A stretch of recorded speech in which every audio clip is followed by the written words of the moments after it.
മനവീണകൾ നീട്ടിപ്പാടിടാം മമനാഥന് സ്തുതി പാടിടാം മനവീണകൾ നീട്ടിപ്പാടിടാം നാഥാ വരേണമേ എന്നിൽ നിറയണമേ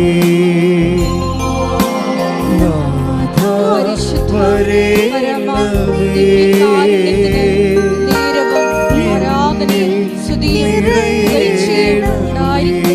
പരിശുദ്ധ പരമ ദിവ്യകാരുണ്യത്തിന് നേരവും ആരാധനയും സ്തുതിയും പുകഴ്ചയും ഉണ്ടായിരിക്കട്ടെ. പരിശുദ്ധ പരമ ദിവ്യകാരുണ്യത്തിന് നേരവും ആരാധനയും സ്തുതിയും പുകഴ്ചയും ഉണ്ടായിരിക്കട്ടെ.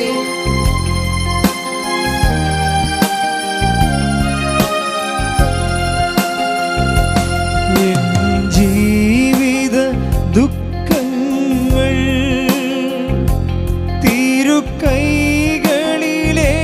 തിരുക്കൈകളിലേക്കിടുന്നു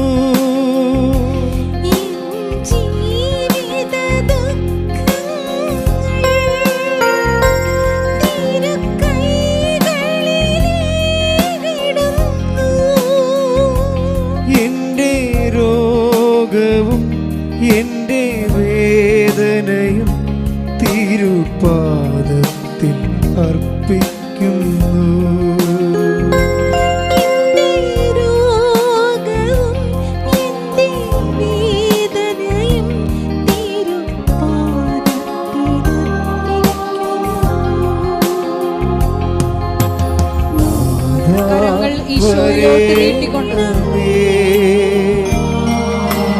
സൗഖ്യം തരേണമേ നാഥാ വരേണമേ സൗഖ്യം തരേണമേ. യേശുവേ സ്തുതി കർത്താവേ, ആരാധന മഹത്വം കർത്താവേ, എല്ലാ നന്മകളെ ഓർത്ത് നന്ദി പറയുന്നു കർത്താവേ. യേശുവേ സ്തുതി കർത്താവേ, അവിടുത്തെ കരുണയ്ക്ക് നന്ദി പറയുന്നു കർത്താവേ, സൗഖ്യത്തിന് നന്ദി പറയുന്നു കർത്താവേ, ജീവിത പ്രതിസന്ധികൾ മാറ്റിയതിന് നന്ദി പറയുന്നു കർത്താവേ, സംരക്ഷണത്തിന് നന്ദി പറയുന്നു കർത്താവേ.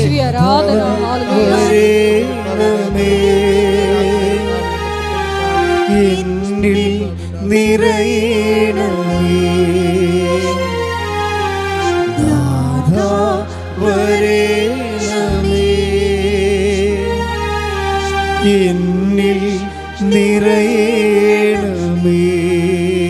ഒരുമിച്ച് സ്തുതിച്ച് പ്രാർത്ഥിക്കാം. ഹല്ലേലൂയ ഹല്ലേലൂയ ഹല്ലേലൂയ ഹല്ലേലൂയ യേശുവേ നന്ദി ഹല്ലേലൂയ ഹല്ലേലൂയ മഹത്വം കർത്താവേ, ഹല്ലേലൂയ ഹല്ലേലൂയ കർത്താവേ, യേശുവേ സ്തുതി ഹല്ലേലൂയ ഹല്ലേലൂയ ഹല്ലേലൂയ ഹല്ലേലൂയ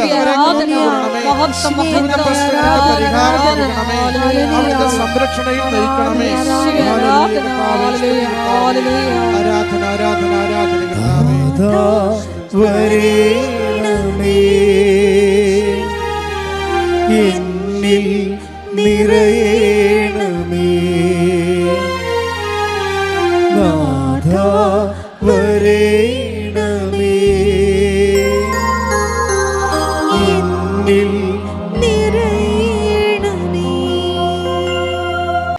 ഓരോ നിയോഗത്തെയും ദിവ്യകാരുണ്യനാഥനിലൂടെ നമുക്ക് സമർപ്പിക്കാം. അമ്മയുടെ പ്രത്യക്ഷീകരണത്തിന്റെ ഈ അനുഗ്രഹ വേളയിൽ ഞങ്ങൾക്ക് സാധിച്ചു തരുവാൻ കനിയണമേ. ആമേൻ. ഒരുമിച്ച് സ്തുതിക്കാം. ഹല്ലേലൂയ കർത്താവേ, ആരാധന കർത്താവേ, മഹത്വം മഹത്വം കർത്താവേ, അനുഗ്രഹിക്കണമേ കർത്താവേ, സൗഖ്യപ്പെടുത്തണമേ കർത്താവേ, വഴിതെളിച്ച് കൊടുക്കണമേ കർത്താവേ, ശരണപ്പെട്ട് പ്രാർത്ഥിക്കുന്ന മക്കളുടെ മേൽ കരുണയായിരിക്കണമേ കർത്താവേ. യേശുവേ ആരാധന, യേശുവേ സ്തുതി കർത്താവേ.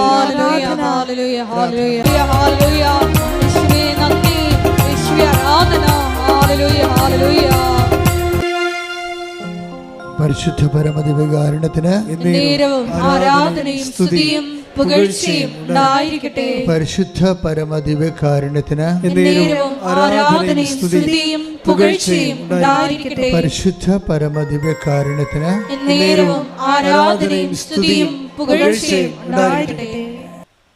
നമ്മുടെ ഉടമ്പടിയിലെ ഒത്തിരിയേറെ വിശ്വാസപ്രയോഗ തിരുവസ്തുക്കളുണ്ട്. അപ്പോൾ ഓരോ തലമുറയിൽ ഉള്ള ആൾക്കാരോട് എല്ലാം ഇടയ്ക്കിടയ്ക്ക് ഇത് വിശ്വാസ പ്രയോഗ തിരുവസ്തുക്കളെക്കുറിച്ച് പറയണം. അല്ലെങ്കിൽ ഈ ധ്യാനം നമ്മൾ കണ്ടുവരുമ്പോഴിത് ബാക്കിലായി കഴിഞ്ഞാൽ പുതിയ ഉടമ്പടി എടുക്കുന്ന ആൾക്കാർക്ക് ചിലപ്പോൾ അതിൻ്റെ സാക്ഷരത കിട്ടത്തില്ല. കാര്യം ഉടമ്പടി വർക്ക് ചെയ്യണത് നമ്മുടെ അനുഭവങ്ങൾ അറിവിന് അനുപാതികമായിരിക്കും. അനുഭവങ്ങൾ എപ്പോഴും അറിവിന് ആനുപാതികമായിരിക്കും. എന്തുമാത്രം അറിവ് ആ വിഷയത്തിലുണ്ട് അത്രയും അനുഭവങ്ങളാണ് ഉള്ളത്. നിങ്ങൾക്ക് 30% നോളജാണ് ഒരു സബ്ജക്റ്റിലെ ഉടമ്പടി വിഷയത്തിലുണ്ടെങ്കിൽ നിങ്ങളുടെ എക്സ്പീരിയൻസും 30% ആയിരിക്കും. ഇപ്പം ഞങ്ങളെപ്പോലുള്ള ഈ സ്പിരിച്വൽ എൻജിനീയേഴ്സ് എന്ന് പറയുന്ന ആൾക്കാർ നോക്കണത് നിങ്ങളുടെ അറിവിൻ്റെ നിലവാരം വർദ്ധിപ്പിക്കാനുള്ള സാധ്യതയാണ് നോക്കണത്. അപ്പോൾ നിങ്ങളുടെ അറിവിൻ്റെ നിലവാരം വർദ്ധിപ്പിക്കാൻ വേണ്ടി ഞങ്ങൾ പലപ്പോഴും ഉപയോഗിക്കുന്നത് നേരത്തെ വിശ്വാസപ്രയോഗം നടത്തി വിജയിച്ച ആൾക്കാരുടെ സാക്ഷ്യങ്ങളാണ്. നേരത്തെ വിശ്വാസപ്രയോഗം നടത്തി വിജയിച്ച ആൾക്കാരുടെ സാക്ഷ്യങ്ങൾ ഞങ്ങളത് പറഞ്ഞിട്ട് നിങ്ങളോട് പറയും, നിങ്ങൾ പോയി അതുകൂടി കാണാൻ പറയും. ഇപ്പോൾ ഈ പ്രാവശ്യത്തെ കുറേ സാക്ഷ്യങ്ങൾ അങ്ങനെ നല്ലത് വന്നിട്ടുണ്ട്. നല്ലതല്ല, എല്ലാ സാക്ഷ്യങ്ങളും ഗംഭീര സാക്ഷ്യങ്ങളാണ്. കാര്യം ഈ സാക്ഷ്യങ്ങളിലാണ് ഈ ശുശ്രൂഷ നിലനിൽക്കുന്നത്. കാര്യം സാക്ഷ്യങ്ങൾ എന്തിൻ്റെ സാക്ഷ്യങ്ങളാണ് അത് നിങ്ങളറിയണം. ഇപ്പം നിങ്ങളുടെ ഓരോ ജീവിതത്തിൻ്റെ പ്രശ്നങ്ങൾ പരിഹരിക്കപ്പെടുന്നു എന്നുള്ളത് അത് നിങ്ങളുടെ ഒരു ആധ്യാത്മിക അനുഭവമാണ്. പക്ഷേ ബേസിക് അൾട്ടിമേറ്റ് അതെന്തിൻ്റെ സാക്ഷ്യമാണ്? കൃപാസന അൾത്താരെ ജീവനോടെ അമ്മ പ്രത്യക്ഷപ്പെട്ടതിൻ്റെ സാക്ഷ്യമാണ്. അപ്പോൾ നിങ്ങൾ സാക്ഷ്യം പറയുമ്പോൾ ആരുടെ സാക്ഷിയാണ് നിങ്ങൾ? അമ്മയുടെ പ്രത്യക്ഷീകരണത്തിന് ജോസഫച്ചനെ പോലെ ഞങ്ങളും സാക്ഷികളാണ്. അതാണ് സംഭവം. അപ്പോൾ സാക്ഷ്യം പറയുന്നവരെപ്പോഴും മനസ്സിൽ വിചാരിക്കേണ്ടത് നിങ്ങളുടെ ജപ്തി മാറണമേ, പറമ്പ് വിറ്റ് മാറണമേ, കടങ്ങൾ മാറണമേ എന്നല്ല പ്രാർത്ഥിക്കേണ്ടത്. നിങ്ങൾ പ്രാർത്ഥിക്കേണ്ടത് എന്താണ്? അമ്മയുടെ പ്രത്യക്ഷീകരണത്തിന് സാക്ഷിയാക്കി എൻ്റെ കുടുംബത്തെ മാറ്റണമേ. അതാണ് സിമ്പിളാണ്. അത് അല്ല വേറെ നിങ്ങൾ അണ്ടേക്കൊണ്ടേ വളം വെക്കരുത്. ആ റൂട്ടിനാണ് വളം അപ്ലൈ ചെയ്യേണ്ടത്. എന്താ പ്രാർത്ഥിക്കേണ്ടത്? അമ്മയുടെ പ്രത്യക്ഷീകരണത്തിന്റെ സാക്ഷിയായി എൻ്റെ കുടുംബത്തെ മാറ്റണമേ. എന്താ കാര്യം വെച്ച് കഴിഞ്ഞാൽ നിങ്ങൾക്ക് ഉടമ്പടി എടുത്ത വ്യക്തിയോടാണ് ദൈവം കമ്മ്യൂണിക്കേറ്റ് ചെയ്യണത്. പക്ഷെ ഒരു ഫാമിലി ആയത് കാരണം നിങ്ങൾക്ക് കിട്ടുന്ന അനുഗ്രഹം ഓട്ടോമാറ്റിക്കായിട്ട് ഫാമിലിക്ക് മൊത്തം കിട്ടും, ഇല്ലേ? അപ്പം നിങ്ങൾ വഴിയായിരിക്കും നിങ്ങളുടെ ഭർത്താവോ ഭാര്യയോ മക്കളോ ഒക്കെ പ്രത്യക്ഷീകരണത്തിലേക്ക് ആകർഷിക്കപ്പെടുന്നത്. നിങ്ങൾ വഴിയായിരിക്കും മറ്റുള്ളവരോടത് മാതാവ് പ്രത്യക്ഷപ്പെട്ടു, ദുരന്തമുണ്ടാകാൻ പോണ പ്രാർത്ഥിക്കണമെന്ന് പറഞ്ഞു. അതുകൊണ്ട് നമ്മൾക്ക് ഈ പ്രാർത്ഥന മറ്റുള്ളവരോടും പറയണം. ഈ പ്രാർത്ഥന ആണ് പ്രചരിപ്പിക്കുന്നത്. ശരിക്കും പറഞ്ഞാൽ പ്രത്യക്ഷീകരണം നമ്മുടെ റാലിയൊക്കെ നടത്തുന്നത് എന്തിനു വേണ്ടിയാണ്? ആ 3 ലക്ഷം പേരിലേക്ക് പ്രത്യക്ഷീകരണം പ്രചരിപ്പിക്കുക. അച്ഛനെ ഇപ്പോൾ എല്ലാ രാജ്യങ്ങളിലും പോയി ധ്യാനം നടത്തുന്നുണ്ട്. ഇപ്പോൾ അടുത്തത് സൗദി അറേബ്യയിലാണ്, പിന്നെ ഓസ്ട്രേലിയയിൽ, അങ്ങനെ ഓരോ സ്ഥലങ്ങളിലും. അവിടേക്ക് എന്താ ഇങ്ങനെ പോണതിൻ്റെ കാര്യം? എല്ലാ രാജ്യങ്ങളിലും ഉള്ളവർ പ്രത്യക്ഷീകരണത്തെക്കുറിച്ച് അറിയണം. കാര്യം മലയാള ലോകത്തോടാണ് നമ്മൾ സംവേദിക്കുന്നത്. പക്ഷേ മലയാള ലോകം വളരെ പ്രൊഫൗണ്ടാണ് ഇപ്പോൾ. പണ്ടത്തെ മലയാള ലോകമല്ല. Almost everybody knows English. They are living among the white people.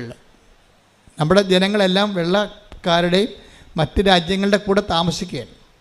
So നമ്മുടെ ജനങ്ങളെ മാത്രം ഇവാഞ്ചലൈസ് ചെയ്ത് കഴിഞ്ഞാൽ ലോകത്തെ നമുക്ക് ഇവാഞ്ചലൈസ് ചെയ്യാൻ പറ്റുന്ന രീതിയിൽ ദൈവം മലയാളിയെ വളർത്തിയിട്ടുണ്ട്. കൈയടിച്ച് ശ്രദ്ധിക്കട്ടെ. ഹല്ലേലൂയ, ഹല്ലേലൂയ, ഹല്ലേലൂയ, ഹല്ലേലൂയ. യേശുവേ നന്ദി. ഹല്ലേലൂയ, ഹല്ലേലൂയ, ഹല്ലേലൂയ. ലോകത്തിന്റെ അതിർത്തികൾ വരെയും സുവിശേഷം പ്രഘോഷിക്കുവാൻ ഞങ്ങളെ നീ തിരഞ്ഞെടുത്തു.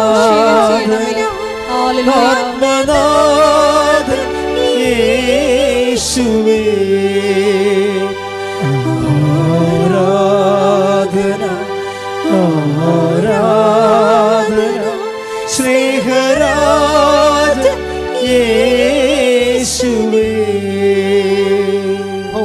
ഉടമ്പടിയുടെ ഭാഗമാകുന്ന അല്ലെങ്കിൽ ഉടമ്പടിയുടെ ഭാഗമാകാൻ വേണ്ടി ദൈവം പ്രത്യേക ദൈവവിളി, അതൊരു വിളിയാണ്. അപ്പം നിങ്ങൾക്ക് രോഗമുണ്ട് എന്നല്ല പറയേണ്ടത്, നിങ്ങൾക്ക് ദൈവമായിട്ട് ഉടമ്പടി ചെയ്യാനുള്ള ദൈവവിളി ഉണ്ടെന്നാണ് പറയേണ്ടത്. You got the point.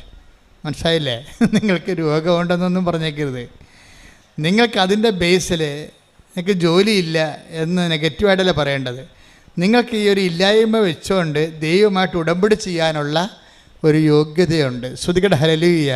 Hallelujah ഹല്ലേലൂയ ഹല്ലേലൂയ ഞങ്ങളുടെ ബലഹീനതകൾ പോരായ്മകളെല്ലാം യോഗ്യതകളാണെന്ന് വെളിപ്പെടുത്തിയിരുന്നു. ഹല്ലേലൂയ യേശുവേ ആരാധന ആരാധന സ്നേഹരാജൻ യേശുവേ. ചിലപ്പോൾ അവർക്ക് ഇൻട്രസ്റ്റ് ഉള്ള കാര്യമായിരിക്കും, ചിലപ്പോൾ ഭക്ഷണം കഴിക്കുന്ന ആൾക്കാരായിരിക്കും, അത് ഭക്ഷണത്തോട് ഇൻട്രസ്റ്റ് ഉള്ള ആളായിരിക്കും, ചിലപ്പോൾ സിനിമയോട് ഇൻട്രസ്റ്റ് ഉള്ള ആളായിരിക്കും, ചിലർക്ക് പാട്ട് കേട്ട് ഇൻട്രസ്റ്റ് ഉള്ള, ചിലർക്ക് കുഞ്ഞുങ്ങളെ വളർത്തുന്നതിൽ ഭയങ്കര ഇൻട്രസ്റ്റ് ഉള്ള ആൾക്കാരുണ്ട്. ഒരു തട്ട് കിട്ടണവരെ നമുക്കെല്ലാം ഇൻട്രസ്റ്റ് ആയിരിക്കും. എല്ലാത്തിലും തട്ടിരിപ്പുണ്ടേ. അറിയാതെ ഒന്നും ചാടി വീടിയാക്കരുത്, അമിതമായ ആവേശം ഒന്നിനും കാണിക്കരുത്. എല്ലാത്തിലും തട്ടിരിപ്പുണ്ട്. എന്താ കാര്യം വെച്ച് കഴിഞ്ഞാൽ നമ്മുടെ ഭൂമി ദൈവം ഡിസൈൻ ചെയ്തപ്പോൾ സ്വർഗത്തെ പ്രീസപ്പോസ് ചെയ്തുകൊണ്ടാണ് ഡിസൈൻ ചെയ്തിരിക്കുന്നത്. പറഞ്ഞ മനസ്സിലായില്ലേ? നമ്മുടെ ഭൂമിയും അതിലുള്ള മനുഷ്യൻ്റെ വാഴ്വും ദൈവം ക്രമീകരിച്ചപ്പോൾ സ്വർഗത്തെ പ്രീസപ്പോസ് ചെയ്തിട്ടുണ്ടാണ്. അതായത് സ്വർഗത്തെ അവലംബമാക്കിയിട്ടാണ് നമ്മുടെ ഇവിടുത്തെ ജീവിതം ദൈവം ഡിസൈൻ ചെയ്തിരിക്കുന്നത്. അതുകൊണ്ട് തന്നെ നിങ്ങൾക്ക് ഇവിടെ സ്വർഗം ഉണ്ടാക്കാമെന്നുള്ള ഐഡിയ ആ വെള്ളം വാങ്ങി വെച്ചാൽ മതി, നടക്കത്തില്ല. അതുകൊണ്ട് നിങ്ങൾക്ക് എന്നാ പറ്റണമെന്ന് വെച്ച് കഴിഞ്ഞാൽ നിങ്ങൾ അമിതമായ ആവേശ സ്നേഹങ്ങൾ പിള്ളേരോട് കാണിച്ചാൽ കുറച്ച് കഴിയുമ്പോൾ അവർ കല്യാണം കഴിച്ച് കഴിയുമ്പോൾ നിങ്ങൾക്ക് അവർ തട്ട് കിട്ടി കഴിയുമ്പോൾ മനസ്സിലാവും വെറുതെ ആവശ്യമില്ലാതെ അതൊക്കെ എല്ലാത്തിനും. ഇത് തന്നെ ഭർത്താവിനോട് കാണിക്കുന്ന സ്നേഹവും ഇത് തന്നെ ഭാര്യയോട് കാണിക്കുന്ന സ്നേഹവും ഇനി നിങ്ങളുടെ പ്രൊഫഷനോട് കാണിക്കുന്ന സ്നേഹവും എല്ലാം ദൈവത്തിൻ്റെ സ്നേഹത്തെ കണ്ടറിയണവരെ ബാക്കി എന്തിനും നമുക്ക് മതിയും കൊതിയും വരും, തീർന്നെന്ന് പോകും. ആൾക്കാർ പറയും ഓ മതിയും തീർന്ന്. എന്നിട്ട് അങ്ങനെ നിങ്ങൾ തലയെ കൈ വെച്ചുകൊണ്ട് പറയും ഓ അതിന് ഞാൻ മതിയും കൊതിയും തീർന്നിരിക്കണമെന്ന് പറയും. എന്താ ഭൂമിയുടെ അവസ്ഥ അതാ. ഇനി മതിയും കൊതിയും തീരാത്ത ഒരു സംഭവം എന്ന് പറയുന്നത് ദൈവത്തോടുള്ള സ്നേഹമാണ്. ഞാൻ നിങ്ങളോട് പറയുന്നു, നിങ്ങൾ ഉടമ്പടി ചെയ്യുന്നു, നിങ്ങളുടെ വിശ്വാസം വേണമെന്ന് ഞാനൊരിക്കലും പറയില്ല. നിങ്ങൾക്ക് വിശ്വാസം ആവശ്യമില്ല, കാര്യം ദൈവത്തിന് അത് ആവശ്യമില്ലാത്തത് കൊണ്ടാണ്. നിങ്ങൾക്ക് വിശ്വാസം ആവശ്യമില്ല, എന്താ കാര്യം? ദൈവത്തിനത് ആവശ്യമില്ലാത്തത് കൊണ്ടാണ്. എന്താ കാര്യം? നമ്മുടെ വിശ്വാസത്തിലല്ല ദൈവം ജീവിക്കുന്നത്, ആണോ? അല്ല. നമ്മുടെ വിശ്വാസത്തിലേക്ക് ദൈവം ഉണ്ടാകുക. അപ്പം നമ്മുടെ വിശ്വാസത്തിലല്ല ദൈവത്തിൻ്റെ നിലനിൽപ്പ്. പിന്നെ എന്താ നമുക്ക് വേണ്ടത്? വിശ്വാസം ഒരു കിൻഡർ ഗാർട്ടൻ പരിപാടിയാണ്. എന്ന് വെച്ച് കഴിഞ്ഞാൽ നഴ്സറി കുഞ്ഞുങ്ങൾ ഇല്ലേ, മാങ്ങ എന്നൊരു പടം കാണിച്ചിട്ട് അവിടെ മാംഗോ എന്ന് എഴുതി വെക്കും അല്ലേ? അതാണ് വിശ്വാസത്തിൻ്റെ നിലവാരം. അത്രേ ഉള്ളൂ. എ ബി സി ഡി നോളജാണ് വിശ്വാസം എന്ന് പറയണത്. നിങ്ങൾ ഓരോ കാര്യം ചെയ്യുമ്പോഴും ഉടമ്പടി ഇതൊന്നും വർക്കൗട്ട് ചെയ്ത് വിശ്വാസം ഒന്നും ഉടമ്പടി വർക്കൗട്ട് ചെയ്തില്ല. എന്ന് വെച്ച് കഴിഞ്ഞാൽ ഉടമ്പടിയിൽ ഉപയോഗിക്കുന്നത് ഇപ്പം നമ്മൾ അച്ഛനെപ്പോഴും പറയത്തില്ലേ മണ്ണെണ്ണ, ചില സ്റ്റൗവിലൊക്കെ മണ്ണെണ്ണ മതി അല്ലേ? വിറകുണ്ട്, നമ്മൾ വിറക് ഉപയോഗിച്ചിരുന്നതാണ്. അതിനുശേഷം നമ്മൾ മണ്ണെണ്ണ സ്റ്റൗവൊക്കെ ഉപയോഗിക്കാൻ തുടങ്ങി ഇല്ലേ? അപ്പോൾ അതിന് ശേഷമാണ് നമ്മൾ പിന്നീട് ഗ്യാസിലോട്ടൊക്കെ കൺവേർട്ട് ചെയ്ത് വന്നു. പിന്നീട് അത് കറണ്ടിലേക്ക്. അപ്പോൾ ഊർജത്തിൻ്റെ സ്രോതസ്സുകൾ വ്യത്യാസപ്പെടുന്നുണ്ടല്ലേ? ആദ്യം വിറക്, പിന്നെ മണ്ണെണ്ണ, പിന്നെ അത് കഴിഞ്ഞിട്ട് ശേഷം നമ്മൾ ഗ്യാസ് ഉപയോഗിച്ചു. ഇപ്പോൾ നമ്മൾ കറണ്ട് ഉപയോഗിക്കുന്നു. അപ്പോൾ ഊർജ്ജം ഇങ്ങനെ മാറി. പെട്ടെന്നാണ് ഈ ഊർജ്ജമാറ്റം അടുക്കളയിൽ സംഭവിക്കുന്നത്. ഇതുപോലെ തന്നെയാണ് ഈ ഉടമ്പടിയിൽ വരുമ്പോൾ നമ്മൾ വിറക് ഉപയോഗിക്കാൻ പറ്റത്തില്ല, പണ്ടത്തെ വിശ്വാസം ഉപയോഗിക്കാൻ പറ്റത്തില്ല. അതിന് കുറേ കരിയും പുകയൊക്കെ ഉണ്ടാകും, അതാണ് പ്രശ്നം. പിന്നെ അതിൻ്റെ അകത്ത് ഉപയോഗിക്കുന്നത് പ്രത്യാശയമല്ല. അതിൻ്റെ അകത്ത് നമുക്ക് ഇത് കഴിഞ്ഞ് പിന്നെ മണ്ണെണ്ണ ഉപയോഗിക്കാൻ പറ്റണം. അതിൻ്റെ അകത്ത് ഉപയോഗിക്കുന്നത് അതായത് റിഫൈൻഡ് ലവ് ആണ്. ലവ് അല്ല ശരിക്കും പറഞ്ഞാൽ ഉടമ്പടി ഉപയോഗിക്കേണ്ടത്, റിഫൈൻഡ് ലവ് ആണ്. റിഫൈൻഡ് ലവ് എന്ന് പറഞ്ഞാൽ എന്താണ്? ശുദ്ധീകരിച്ച സ്നേഹം. പറഞ്ഞ മനസ്സിലായില്ലേ? റിഫൈൻഡ് ലവ്, ശുദ്ധീകരിച്ച സ്നേഹം. ഈ ശുദ്ധീകരിച്ച സ്നേഹമാണ് നമ്മൾ ഉടമ്പടിയിൽ ഉപയോഗിക്കേണ്ടത്. അപ്പോഴാണ് ഈ സാധനം പെട്ടെന്ന് കത്തണത്. അപ്പോൾ നിങ്ങൾ ഓർക്കും എന്താണ് ശുദ്ധീകരിച്ച സ്നേഹമെന്ന്. ഞാൻ കഴിഞ്ഞ ദിവസങ്ങൾ ഒന്ന് ശ്രദ്ധിച്ച മക്കളെ. യേശുവേ സ്തോത്രം. ഹല്ലേലൂയ. ഹല്ലേലൂയ ഹല്ലേലൂയ ഹല്ലേലൂയ. യേശുവേ നന്ദി, യേശുവേ സ്തുതി. ഹല്ലേലൂയ ഹല്ലേലൂയ ഹല്ലേലൂയ ഹല്ലേലൂയ. യേശുവേ ആരാധന ആരാധന ആരാധന. യേശുവേ നന്ദി, മഹത്വം മഹത്വം മഹത്വം. ആരാധന ആരാധന ആത്മനാഥൻ യേശുവേ. എന്താണ് ശുദ്ധീകരിച്ച സ്നേഹമെന്ന് അറിയണമെങ്കിൽ നിങ്ങൾ സങ്കീർത്തനം 143:10 എടുത്തേ. അങ്ങയുടെ ഹിതം അനുവർത്തിക്കാൻ. ഏറ്റു പറഞ്ഞ അങ്ങയുടെ ഹിതം അനുവർത്തിക്കാൻ എന്നെ പഠിപ്പിക്കണമേ. എന്തെന്നാൽ അവിടുന്നാണ് എന്റെ ദൈവം. അങ്ങയുടെ നല്ല ആത്മാവ് എന്നെ നിരപ്പുള്ള വഴിയിലൂടെ നയിക്കട്ടെ. അപ്പോൾ അതാണ് റിഫൈൻഡ് ലവ് എന്ന് പറയുന്നത്. ഇത് പതുക്കെ നമ്മൾ അതിലേക്ക് എത്തിച്ചേരണം. റിഫൈൻഡ് ലവ് എന്ന് പറയുമ്പോൾ അതിൻ്റെ അകത്ത് സ്റ്റെയിൻ ഉണ്ടാകത്തില്ല. ഇപ്പോൾ നമുക്കറിയാം, ഡീസൽ റിഫൈൻ ചെയ്ത് കഴിഞ്ഞാൽ നമുക്ക് എന്നാ കിട്ടണത്? പെട്രോൾ.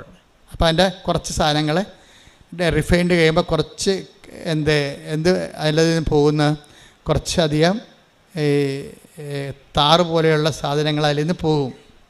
വെള്ളം ശുദ്ധീകരിക്കും, എണ്ണ ശുദ്ധീകരിക്കും. അപ്പോൾ കുറച്ച് സോപ്പ് ഉണ്ടാക്കുന്നതും ഡിറ്റർജൻ്റൊക്കെ ഉണ്ടാക്കുന്നതും അതിന് നമ്മൾ ബൈ പ്രോഡക്റ്റുകളെന്ന് പറയും. ഈ ബൈ പ്രോഡക്റ്റുകളെല്ലാം ഡീസലിലുള്ളത് കൊണ്ടാണ് അത് നമ്മൾ ലോറിയിലെ വില ഉപയോഗിക്കും. സൊഫിസ്റ്റിക്കേറ്റഡ് കാറിൽ BMW ഉപയോഗിക്കത്തില്ല. അങ്ങനെ ചില കാറുകൾ അതിനുവേണ്ടി മാത്രം ഡിസൈൻ ചെയ്യേണ്ടതുണ്ടെങ്കിലും, പക്ഷേ ഇനി വിമാനം വരുമ്പോൾ വീണ്ടും മാറും. എന്താണ്? ഈ പെട്രോൾ പോലും അതിൻ്റെ അകത്തുകൊണ്ട് കുറച്ച് താറും കാര്യങ്ങളൊക്കെ അതിങ്ങനെ കാണുമ്പോൾ കണ്ണീര് പോലെ ഇരിക്കുമെന്നുണ്ടെങ്കിലും അതിൻ്റെ അകത്തും സ്റ്റെയിനുണ്ട്, ചേരുവകകളുണ്ട്. അതുകൊണ്ട് അത് വീണ്ടും റിഫൈൻ ചെയ്തിട്ടാണ് നമ്മൾ ഏവിയേഷൻ ഓയിൽ ഉണ്ടാക്കുന്നത്. നമ്മുടെ ഡിസ്റ്റിൽഡ് വാട്ടർ പോലെ ക്രിസ്റ്റൽ ക്ലിയർ ആയിരിക്കും ഏവിയേഷൻ ഓയിൽ.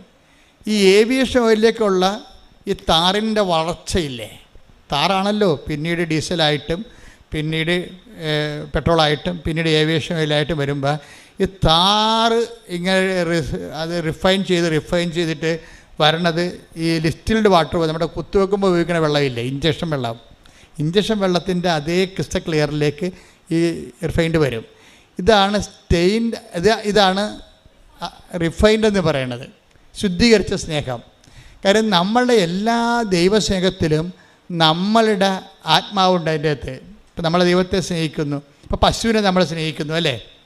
പശുവിനെ നമ്മൾ സ്നേഹിക്കുന്നത്, പശുവിനെ തടകും നമ്മൾ. പശുവിൻ്റെ വായിക്കൊണ്ട് കൈ വെച്ച് കൊടുക്കും, അത് നമ്മളെ നക്കും അല്ലേ?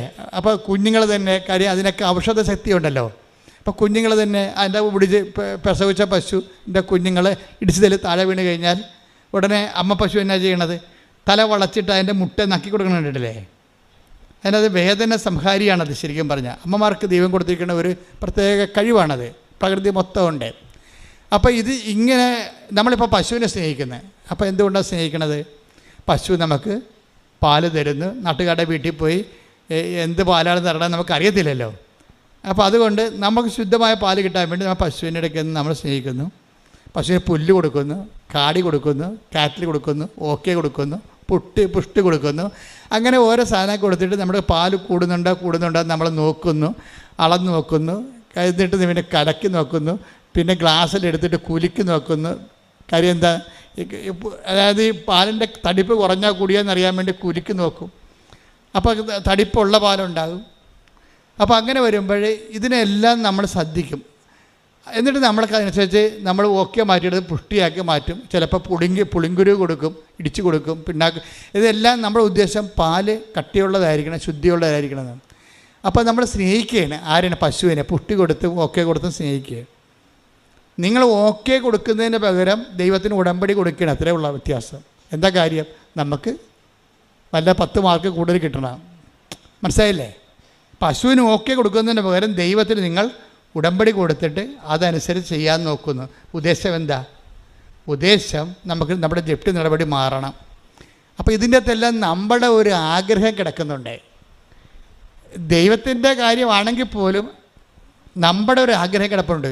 ഇവിടെ ഓരോരുത്തരും ദൈവഹിതത്തിന് യാതൊരു പ്രസക്തിയുമില്ല, നമ്മുടെ ഹിതത്തിന് മാത്രമേ പ്രസക്തിയുള്ളൂ. അതുകൊണ്ടാണ് സങ്കീർത്തനം പറയണത്. ഒന്നിനു വായിച്ച് 143:10 ഒന്ന് വായിച്ച്. അങ്ങയുടെ ഹിതം അനുവർത്തിക്കാൻ. അതാണ് പ്രശ്നം.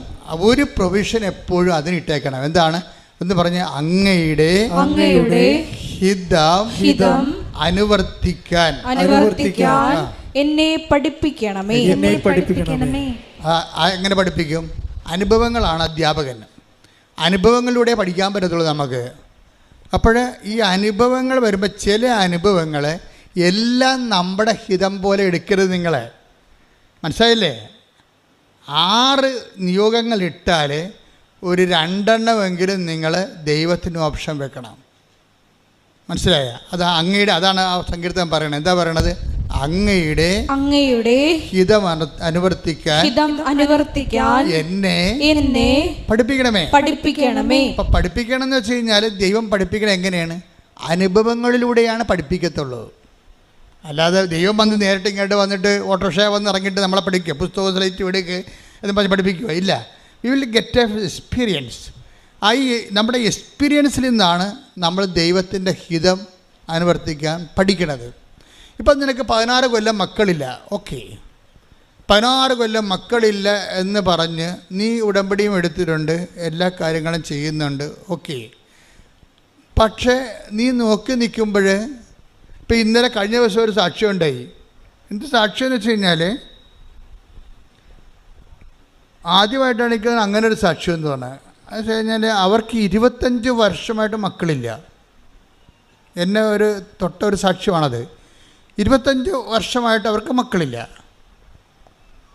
അപ്പോൾ അവരെ സംബന്ധിച്ചിടത്തോളം ഉള്ള ഒരു പ്രശ്നം വെച്ച് കഴിഞ്ഞാൽ അണ്ട ഉൽപ്പാദനം നിലച്ചിരിക്കുന്നു. വയസ്സ് 42 ആയി. എന്നാലും 42 വയസ്സിന് മുമ്പ് തന്നെ അണ്ടം അവർക്ക് ഉൽപ്പാദിപ്പിക്കുന്നില്ല. അണ്ടം ഉൽപ്പാദിപ്പിക്കുന്നില്ല എന്ന് പറയുമ്പോൾ തന്നെ ഇനി ഉള്ള ഓപ്ഷൻ എന്താണ്? അടുത്ത ഒരു സ്ത്രീയുടെ അണ്ടം വിലക്ക് വാങ്ങിക്കണം. എന്നിട്ട് ഈ ഭർത്താവിൻ്റെ ബീജവുമായിട്ട് ചേർത്തിട്ട് ടെസ്റ്റ് ട്യൂബിൽ ഇവരുടെ ഗർഭപാത്രത്തിൽ നിക്ഷേപിക്കണം. അവർ 8 ലക്ഷം രൂപ തൊട്ട് 5 ലക്ഷം രൂപ വരെയുള്ള ചിലവുണ്ട് അതിന്. അപ്പോൾ അവരോട് പറയും, നിങ്ങൾക്ക് ഇതേ ഉള്ളു മാർഗം എന്ന് പറയും, ഇതേ ഉള്ളു മാർഗം എന്ന് പറയും. അപ്പോൾ അവർ പറയും, ഞങ്ങൾക്ക് അതിനുള്ള പൈസ ഇല്ലെന്ന് അവർ പറയണത്. അതിന് ഞങ്ങൾക്കറിയാം, അത് നടന്നാൽ തന്നെ കൊച്ചിനെ കിട്ടണമെന്ന് നിർബന്ധമില്ലാത്തത് കൊണ്ട്, ഒരു കൊച്ചിനെ കിട്ടണമെന്ന് നിർബന്ധമില്ലാത്തത് കൊണ്ട് അവർ ശാസ്ത്രമാണെന്ന് പറഞ്ഞാലും ശാസ്ത്രത്തിൻ്റെ അകത്തും നമ്മുടെ പകുതി മാത്രമേ നമുക്ക് ഉറപ്പുള്ളൂ. അതുകൊണ്ട് അവർ പറയും അത്രയും പൈസ മുടക്കാനില്ല. അപ്പോൾ ഞങ്ങൾ ആ കൊച്ചിനെ കിട്ടുക എന്നുള്ള ആ ഒരു ചാപ്റ്റർ അവരങ്ങോട്ട് ആ പുസ്തകം അടച്ചു വെക്കും, ചാപ്റ്റർ ക്ലോസ് ചെയ്യും. അപ്പോൾ കൊച്ചിനെ കിട്ടുക എന്നുള്ള അങ്ങനെ 22 വയസ്സ്, 22 വർഷമായി, 23 ആയി, 24 ആയി, 25 വർഷമായിട്ട് മക്കളില്ല. അത് ജീവിക്കുമ്പോൾ അവർക്ക് പെട്ടെന്ന് കൃപാസനത്തെക്കുറിച്ച് ആരോ വന്ന് അവരോട് പറയും, കൃപാസനത്തിൽ ഇങ്ങനെ മാതാവ് കുറേ അത്ഭുതങ്ങൾ ചെയ്യുന്നുണ്ട്. അത്രയേ ഉള്ളൂ. ഫസ്റ്റ് ന്യൂസ് അതാണ്. അപ്പോൾ അവരെ സംബന്ധിച്ചിടത്തോളം അവർ ഇവിടെ വന്ന് അത് യൂട്യൂബിൽ കയറി നോക്കുമ്പോൾ അതെല്ലാം സത്യമാണെന്ന് മനസ്സിലാകുമ്പോൾ അവർക്കും തോന്നും, എന്നാൽ ഒന്ന് പോയി നോക്കാമെന്ന് പറയും. അവരങ്ങനെ പോയി നോക്കാൻ വേണ്ടി ആദ്യം വന്ന് ഇവിടെ കണ്ടു, കേട്ടു, അവർ പോയി. പിന്നീട് ഒരു പ്രാവശ്യം കൂടി വരാൻ തോന്നി. അങ്ങനെ വന്നു, അവർ ഉടമ്പടി എടുത്തു. ഉടമ്പടി എടുത്തതിന് ശേഷം ഇവർ ചെയ്തുകൊണ്ടിരുന്നത്, ഇവർ ഉടമ്പടി തൈലം എടുത്തിട്ട് എപ്പോഴും വയറ്റേ പുരട്ടിക്കൊണ്ടിരിക്കും. വയറ്റേ പുരട്ടി ആ 1 മാസം പുരട്ടി കഴിഞ്ഞപ്പോൾ തന്നെ അവർ പ്രഗ്നൻ്റായി. അപ്പോൾ എല്ലാവരും പറഞ്ഞ്, ഡോക്ടറും പറഞ്ഞു ഇത് ഭയങ്കര പ്രയാസം, ഇത് കൊച്ചിനെ കിട്ടുമെന്ന് അറിയത്തില്ല. അപ്പോൾ ഈ അമ്മ മാത്രം ഉറപ്പിച്ച് നിൽക്കും. എന്താ കാര്യം? കൊച്ചിനെ മനുഷ്യൻ കൊടുത്തതല്ലല്ലോ, പരിശുദ്ധ അമ്മ കൊടുത്തതല്ലേ. അപ്പോൾ റിസ്ക് മുഴുവനും അമ്മയുടെ കയ്യിലാണ്. അപ്പോൾ പണ്ട് ഈ കൃപാസനത്തിനെതിരെ ഒത്തിരിയേറെ ആക്ഷേപങ്ങളുണ്ടായപ്പോൾ ഞാൻ ഉറച്ചു നിന്ന ഒറ്റ പോയിൻ്റ്, ഞാൻ അമ്മയെ നേരിട്ട് കണ്ടതാണല്ലോ. അപ്പോൾ എനിക്ക് എന്നെ തന്നെ വഞ്ചിക്കാൻ പറ്റത്തില്ലല്ലോ. അപ്പോൾ അതുകൊണ്ട് ആ ഒരു ഉറപ്പ് മാത്രമേ എനിക്ക് ഉണ്ടായിരുന്നുള്ളൂ. നിങ്ങൾക്ക് കിട്ടിയ സാക്ഷ്യങ്ങളെന്നൊക്കെ പറഞ്ഞത് വേണമെങ്കിൽ ആർക്ക് വേണമെങ്കിൽ എഴുതി തള്ളാം, പക്ഷേ ചില സാക്ഷ്യങ്ങൾ. പക്ഷേ എന്നെ സംബന്ധിച്ചിടത്തോളം ഇവിടെ നിൽക്കുന്ന സമയത്ത് തന്നെ ആരോ പുറകെ നിൽക്കണമെന്ന് എനിക്ക് തോന്നി. ഞാൻ തിരിഞ്ഞു നോക്കുകയും കാണുന്നത് ഇതുപോലെ സിൽവർ ഗ്രേയിൽ സമയഘടികാരം നെഞ്ചിൽ ചാർത്തിയാണ് അമ്മ നിൽക്കുന്നത്. 10:08 സൂചി കാണിക്കുന്നുണ്ട്. അപ്പം ഞാൻ ഉടനെ, എനിക്ക് പേടിയൊന്നും തോന്നിയില്ല, വിസ്മയമാണ് തോന്നിയത്, സന്തോഷമാണ് തോന്നിയത്. ഞാൻ അതുപോലെ തിരിഞ്ഞ ആൾക്കാരോട് പറഞ്ഞു, ദേ അമ്മ നിൽക്കുന്നു, കയ്യിൽ നെഞ്ചത്ത് എന്താ ക്ലോക്കിരിപ്പുണ്ട്, 10:08 സൂചി കാണിക്കുന്നുണ്ട്. ഈ 10:08 എന്നൊക്കെ ഞാനിങ്ങനെ ഒരു കണ്ണട വെച്ച് നോക്കിയതൊന്നുമല്ല. ഒറ്റ ലുക്കിൽ അതിൻ്റെ മുഴുവൻ ജ്ഞാനം ദൈവം എൻ്റെ ഹൃദയത്തിലേക്ക് തന്നതാണ്. അമ്മ ചുണ്ടുകൊണ്ടിങ്ങനെ സ്വരത്തിൽ പറഞ്ഞതൊന്നുമല്ല. ഞാനിങ്ങോട്ട് തിരികെ ജനങ്ങളോട് പറയണത് മുഴുവനും എന്തോ ദുരന്തമുണ്ടാകാൻ പോകുന്നു, പ്രാർത്ഥിക്കണമെന്നാണ്. അമ്മ സ്വരത്തിൽ പറഞ്ഞ അല്ലത്. അമ്മ നിൽക്കണതിൻ്റെ ആ ഒരു ഒറ്റ ഗ്ലാൻസിൽ തന്നെ എനിക്ക് അത് എൻ്റെ മനസ്സിൽ തർജ്ജമ ചെയ്ത് കിട്ടിയതാണ്. സെക്കൻഡുകൾക്ക് ഒരു സെക്കൻഡിൻ്റെ 1000-1 അംശത്തിൻ്റെ ആ സമയ ചുരുക്കത്തിലാണ് ഇത്രയും കാര്യങ്ങൾ സംഭവിക്കണത്. ഞാൻ ആൾക്കോട് പറയണത് എന്തോ ദുരന്തമുണ്ടാകാൻ പോണ്, പ്രാർത്ഥിക്കണം. ഇപ്പോൾ ഇന്ന് യേശുദാസൻ എന്താ പറഞ്ഞത്? കാന്തിക വലയത്തിൻ്റെ പ്രത്യേകത കാരണം ഭൂമിയുടെ അച്ചുതണ്ട് എന്ന് പറയുന്ന ആ സാങ്കല്പിക സംഭവം തിരിഞ്ഞിരിക്കുകയാണ്. 23 37 മാറിയെന്ന് പറയുമ്പോൾ ഭൂമിയിൽ ചൂട് കൂടിയെന്ന അർത്ഥം, ചൂട് കൂടി. അപ്പോൾ ഇനി നിനച്ചറിയാ സമയത്ത് വെള്ളം ആവിയായി മേലോട്ട് പോവുകയും പൊത്തോന്ന് പറഞ്ഞ് മഴയായി നമ്മുടെ തലയെ വന്ന് വീഴുകയും ചെയ്യും, പ്രളയം ഉണ്ടാകുകയും ചെയ്യും. ഓൾറെഡി നമ്മൾ 2 പ്രളയം കഴിഞ്ഞതിനുള്ളിൽ അമ്മ പ്രത്യക്ഷപ്പെട്ടതിന് ശേഷം. അപ്പോഴങ്ങനെ വരുമ്പോൾ ദുരന്തങ്ങൾ ഇങ്ങനെ വന്നുകൊണ്ടിരിക്കുകയാണ്, ഓരോ സംഭവങ്ങളും. കഴിഞ്ഞ ദിവസങ്ങളിൽ ഞാനൊരു ക്യാപ്റ്റൻ വർഗീസ് മാത്യുവിനെ കണ്ടു. അപ്പം അദ്ദേഹത്തിൻ്റെ ഒരു സബ്ജക്റ്റ് എന്ന് പറയണത്, അതിന് സബ്ജക്റ്റ് അത് നേവിയിലെ ഒരു ഉദ്യോഗസ്ഥനാണ്, കപ്പലിൽ ജോലി ചെയ്യുന്ന ഇന്ത്യൻ നേവിയുടെ ഒരു ഓഫീസറാണ്, ഉയർന്ന ഓഫീസറാണ്. അപ്പം അദ്ദേഹം ഉടമ്പടി എടുത്തിട്ടുണ്ട്, അമ്മ എടുത്തിട്ടുണ്ട്, അദ്ദേഹത്തിൻ്റെ പ്രായമായ അമ്മ എടുത്തിട്ടുണ്ട്, അപ്പനെടുത്തിട്ടുണ്ട്. അപ്പോൾ ഒരു ഉടമ്പടി ഫാമിലിയാണ്. അപ്പോൾ അദ്ദേഹം കഴിഞ്ഞ ദിവസം എന്നെ കാണാമെന്ന് പറഞ്ഞു, ഞാനൊരു പുതിയ പ്രോജക്റ്റിലേക്ക് പോവുകയാണ്, ഒരു PhD പ്രോജക്റ്റിലോട്ട് പോവുകയാണ്. സബ്ജക്റ്റ് എന്ന് പറയണത് national security and climate change ആണ് എൻ്റെ സബ്ജക്റ്റ് എന്ന് പറയും. ക്ലൈമറ്റ് ചേഞ്ച് എന്ന് വെച്ച് കഴിഞ്ഞാൽ കാലാവസ്ഥ വ്യതിയാനവും ദേശീയ സുരക്ഷയുമാണ് എൻ്റെ സബ്ജക്റ്റ് എന്ന്. അപ്പം നേവിക്കാരുടെ സബ്ജക്റ്റ് എപ്പോഴും ദേശീയ സുരക്ഷയുമായ. അപ്പോൾ ഞാൻ സാറിനോട് ചോദിച്ചേ, ഇതെങ്ങനെയാണ് ഈ കാലാവസ്ഥ വ്യതിയാനവും ദേശീയ സുരക്ഷയുമായിട്ട് ബന്ധപ്പെടുത്തണമെന്ന് ചോദിച്ചത്. അപ്പോൾ പുള്ളിക്കാരൻ പറയണം, ഇപ്പോൾ കാലാവസ്ഥ വ്യതിയാനം എന്ന് പറയുമ്പോൾ ചൈനയുടെ കപ്പൽ പണ്ട് നമ്മുടെ ഇന്ത്യൻ സമുദ്രത്തിൽ കൂടിയാണ് പോയിക്കൊണ്ടിരുന്നത്. ഇപ്പം ചൈനയുടെ കപ്പൽ ഇപ്പോൾ കാനഡയിൽ നിന്ന് എടുക്കുന്ന ചരക്കുകൾ റഷ്യയുടെ വടക്ക് വശത്ത് കൂടി, അവിടെ മലയായിരുന്നു, ഇപ്പോൾ അവിടെ മലയില്ലാത്ത കാരണം ചൈന ഐസ് ബ്രേക്ക് ചെയ്യുന്ന പുതിയ കപ്പലുണ്ടാക്കിയിട്ട് ഈ ഐസിൻ്റെ അകത്ത് കൂടിയാണ് വരണത്. ഐസിൻ്റെ പണ്ടത്തെ കട്ടിയും മലയൊന്നും ഇല്ല. ടൈറ്റാനിക്കിനൊക്കെ ഇടിച്ചത് കറുത്ത അറ്റ്ലാന്റിക്കിലെ മഞ്ഞ് കട്ടമൊന്നും കടലിലില്ല. കടലിങ്ങനെ വെള്ളം പോലെ ആയിപ്പോയി. ദാറ്റ് മീൻസ് ഭൂമിക്ക് നല്ലവണ്ണം പനി വരുന്നുണ്ട്. ടെമ്പറേച്ചർ ഭൂമിയുടേത് 15 ആയിരുന്നു, ഇപ്പോൾ 17 ആയെന്ന് പറഞ്ഞു. അപ്പോൾ 17 ആയെന്ന് എങ്ങനെയായതാണ്? പണ്ട് 200 കൊല്ലം കൊണ്ട് 1.1 ടെമ്പറേച്ചർ കൂടിയത്.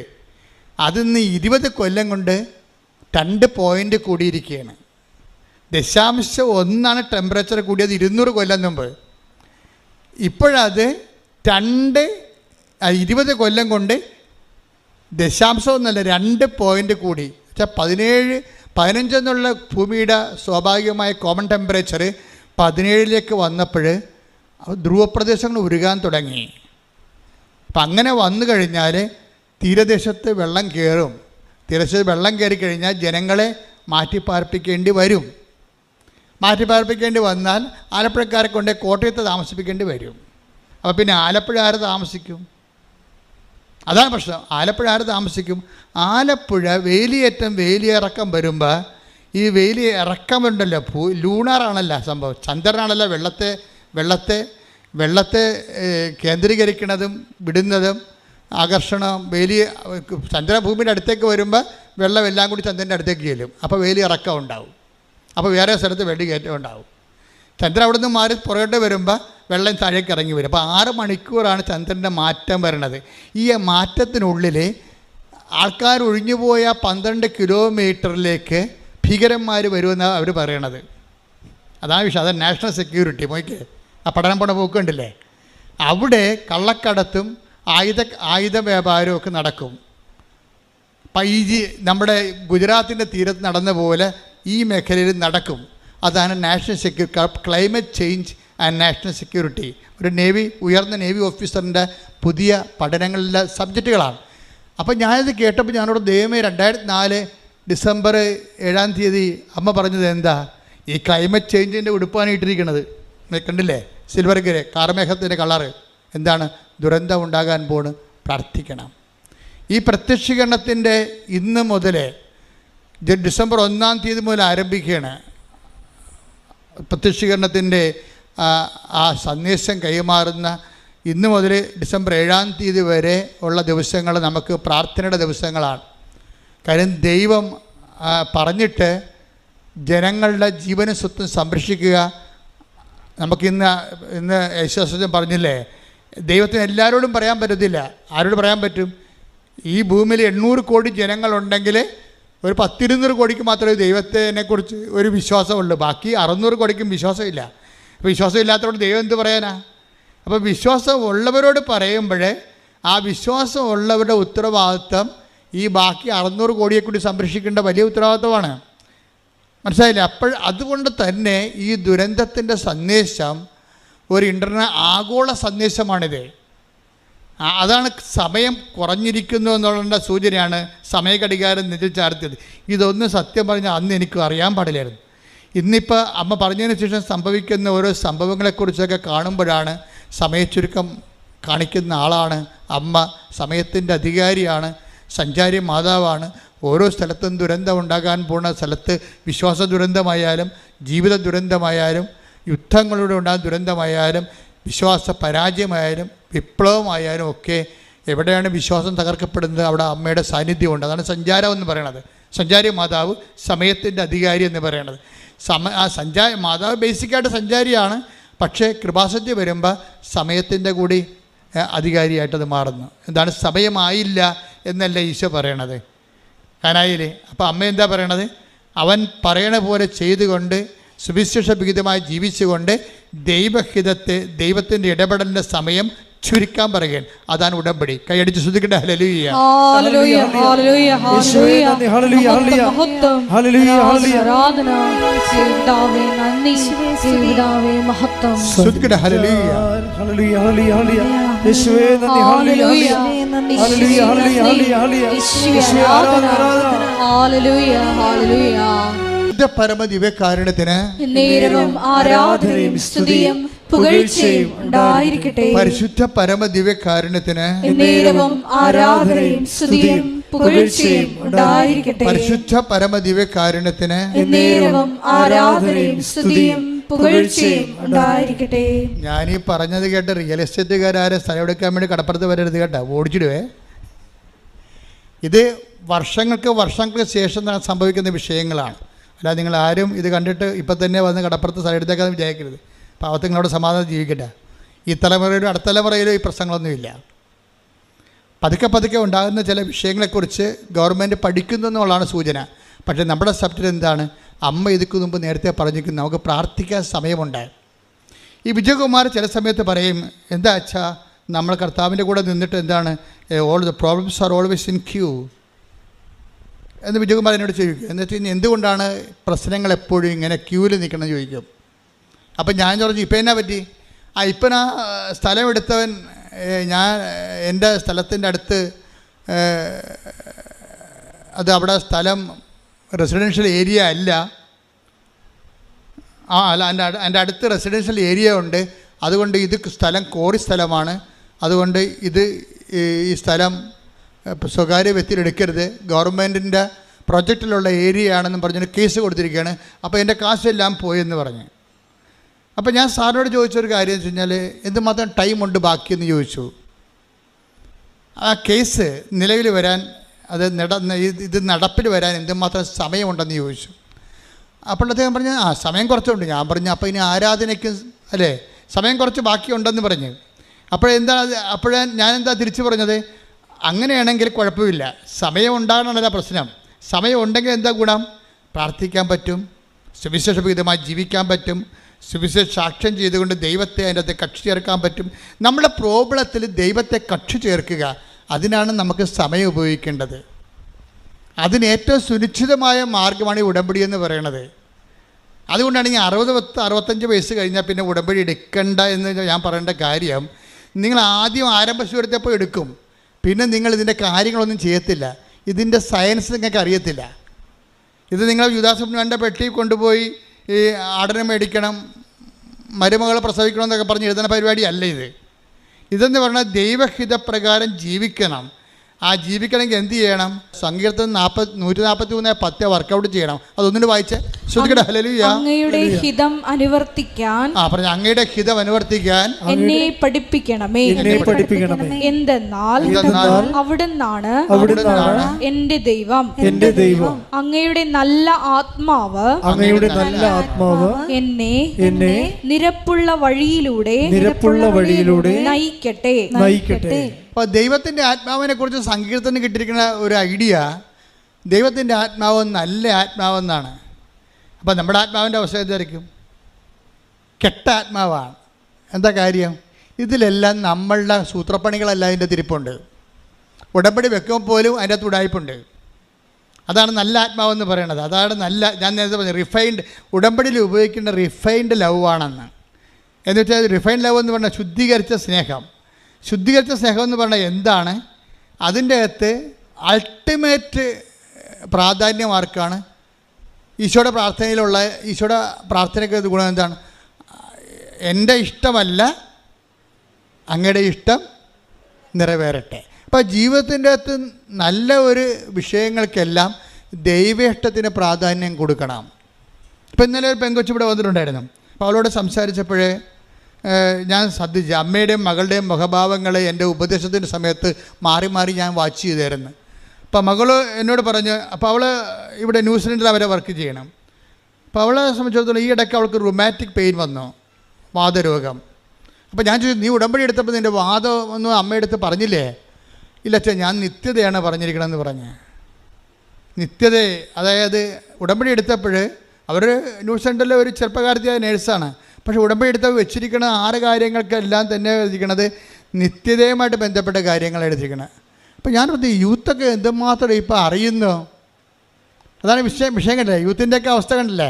അറിയുന്നവൻ ശരിക്കും അങ്ങനെ ഇടിച്ചു പൊളിച്ചാണ് ദൈവത്തിന് അറിയണത്. എന്താണ് ഉടമ്പടി വെച്ചിരിക്കുന്ന വിഷയം? എന്താണ്? നിത്യതയിലെ യേശുവായിട്ട് കണ്ടുമുട്ടുന്നതിനെക്കുറിച്ചാണ് ഉടമ്പടി വെച്ചിരിക്കുന്നത്. കർത്താവേ, നീയും തമ്മിൽ സമയം കുറിക്കേണ്ട ഒരു സമയം വന്നു കഴിഞ്ഞാൽ, നിൻ്റെ കൂടെ ഈ ലോകം വിട്ട് കഴിഞ്ഞാൽ നിൻ്റെ കൂടെ ജീവിക്കാൻ എനിക്ക് കഴിയണമെന്ന് പറഞ്ഞ് ഉടമ്പടി വെച്ചിരിക്കുകയാണ്. ഉടമ്പടി വെച്ച് അവളുടെ ലൈഫിൽ കർത്താവ് അവളെ മൂവ് ചെയ്ത് അവൾ ഇവിടുന്ന് പോയി ലൂസാൻ്റെ ഒരു നേഴ്സായിട്ട് ഭംഗിയായിട്ട് ജീവിക്കുന്നത്, ഹസ്ബൻഡുമായിട്ട് ജീവിക്കണേ. പക്ഷേ അവൾ ഇടയ്ക്ക് 2 കൊല്ലം കഴിഞ്ഞപ്പോഴേക്ക് ആർത്തൈറ്റിസ് വന്നു. ആർത്തൈറ്റിസ് വന്നപ്പോൾ ഞാൻ ഇവളുമായിട്ട് സംസാരിച്ചു.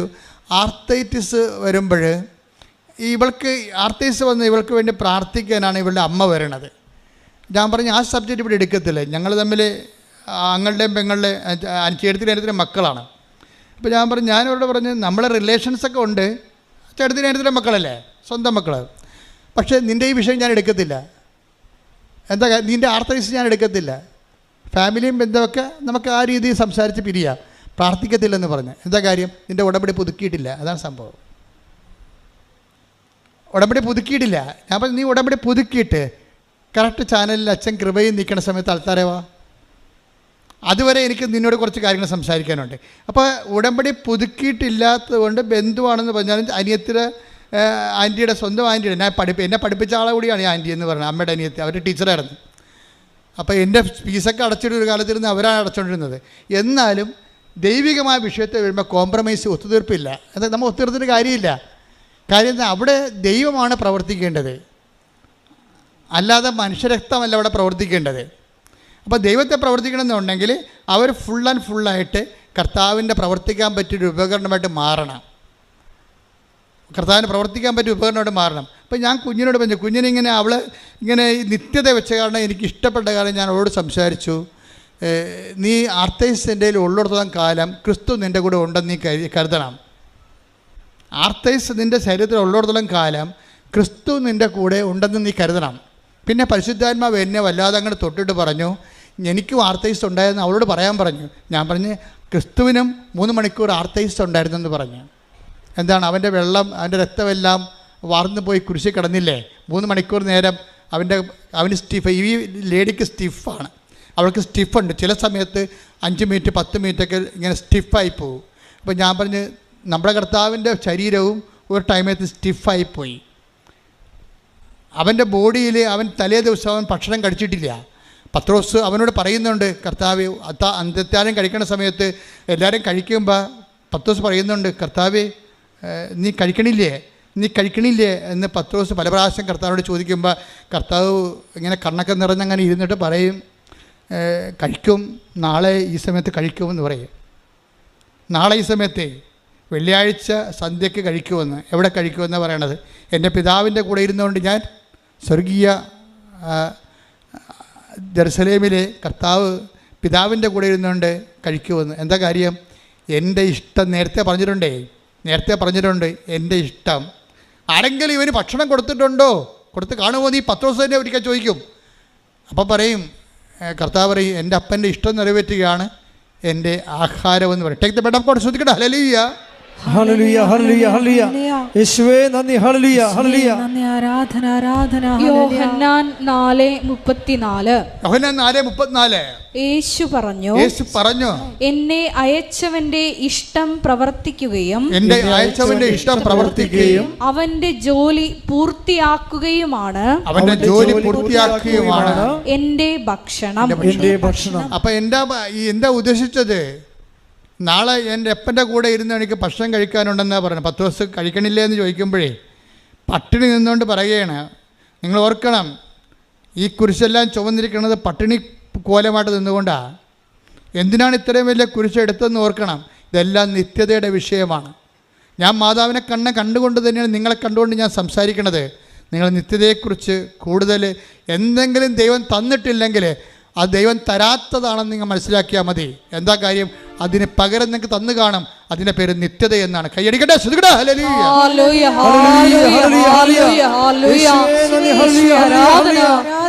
നിത്യത ഞങ്ങൾക്ക് അവകാശമാക്കുവാൻ നീ തന്ന എല്ലാ സഹനങ്ങൾക്കും നന്ദി പറയുന്നു. ആരെങ്കിലും അവന് ഭക്ഷണം കൊടുത്തിട്ടുണ്ടാകുമോ എന്ന് ചോദിക്കുമ്പോൾ 4:34 യോഹന്നാൻ്റെ സുവിശേഷത്തിൽ എന്താണ് ഈശോ പറയണത്? എൻ്റെ പിതാവിൻ്റെ ഇഷ്ടം നിറവേറ്റുകയും അവൻ ഏൽപ്പിച്ച ജോലി പൂർത്തിയാക്കുകയും ചെയ്യുകയാണ് എൻ്റെ ഭക്ഷണം. കുരിശാണ് എൻ്റെ ഭക്ഷണം എന്നാണ് ഈ പറയണത്. കാര്യം കുരിശിൽ അവസാനം പറഞ്ഞ വാക്കെന്താണ്? എല്ലാം പൂർത്തിയായി. എന്നുവെച്ചാൽ അത് തന്നെയാണ് എല്ലാം പൂർത്തിയായെന്ന് അവൻ പറയുമ്പോൾ അപ്പാ എന്നെ ഏൽപ്പിച്ച ജോലിയെല്ലാം പൂർത്തിയായി. ഈ ഭൂമി എന്തിനാണെന്ന് ഈശോയോട് ചോദിച്ചാൽ ഈശോ പറയും, ഈ ഭൂമി അപ്പാ ഏൽപ്പിച്ച ജോലി പൂർത്തിയാക്കാനാണെന്ന് പറയും. അതാണ് ഗെത്സെമനി മുട്ടുകുത്തുമ്പോൾ കർത്താവ് മുട്ടുകുത്തിയ സ്ഥലത്ത് മുട്ടുകുത്തിയവനാണ് ഞാൻ. കാര്യം ഞാൻ ഗെത്സെമനി ചെല്ലുമ്പോൾ കർത്താവിൻ്റെ ഗെത്സെമനിയിൽ പോയി. നിങ്ങളും ഗെത്സെമനി പോയി കാണും പലരും. പക്ഷെ ഞാൻ അവിടെ ഒരു സൂത്രപ്പടി കാണിച്ചു. ഞാൻ കുർബാന ചെല്ലുകയായിരുന്നു ഗെത്സെമനി നിന്നുകൊണ്ട്. അപ്പോൾ ഗെത്സെമനി കുർബാന ചെല്ലണ എൻ്റെ മുമ്പിലാണ് കർത്താവ് മുട്ടുകുത്തി ചോര വീർത്ത സ്ഥലം കിടക്കുന്നത്.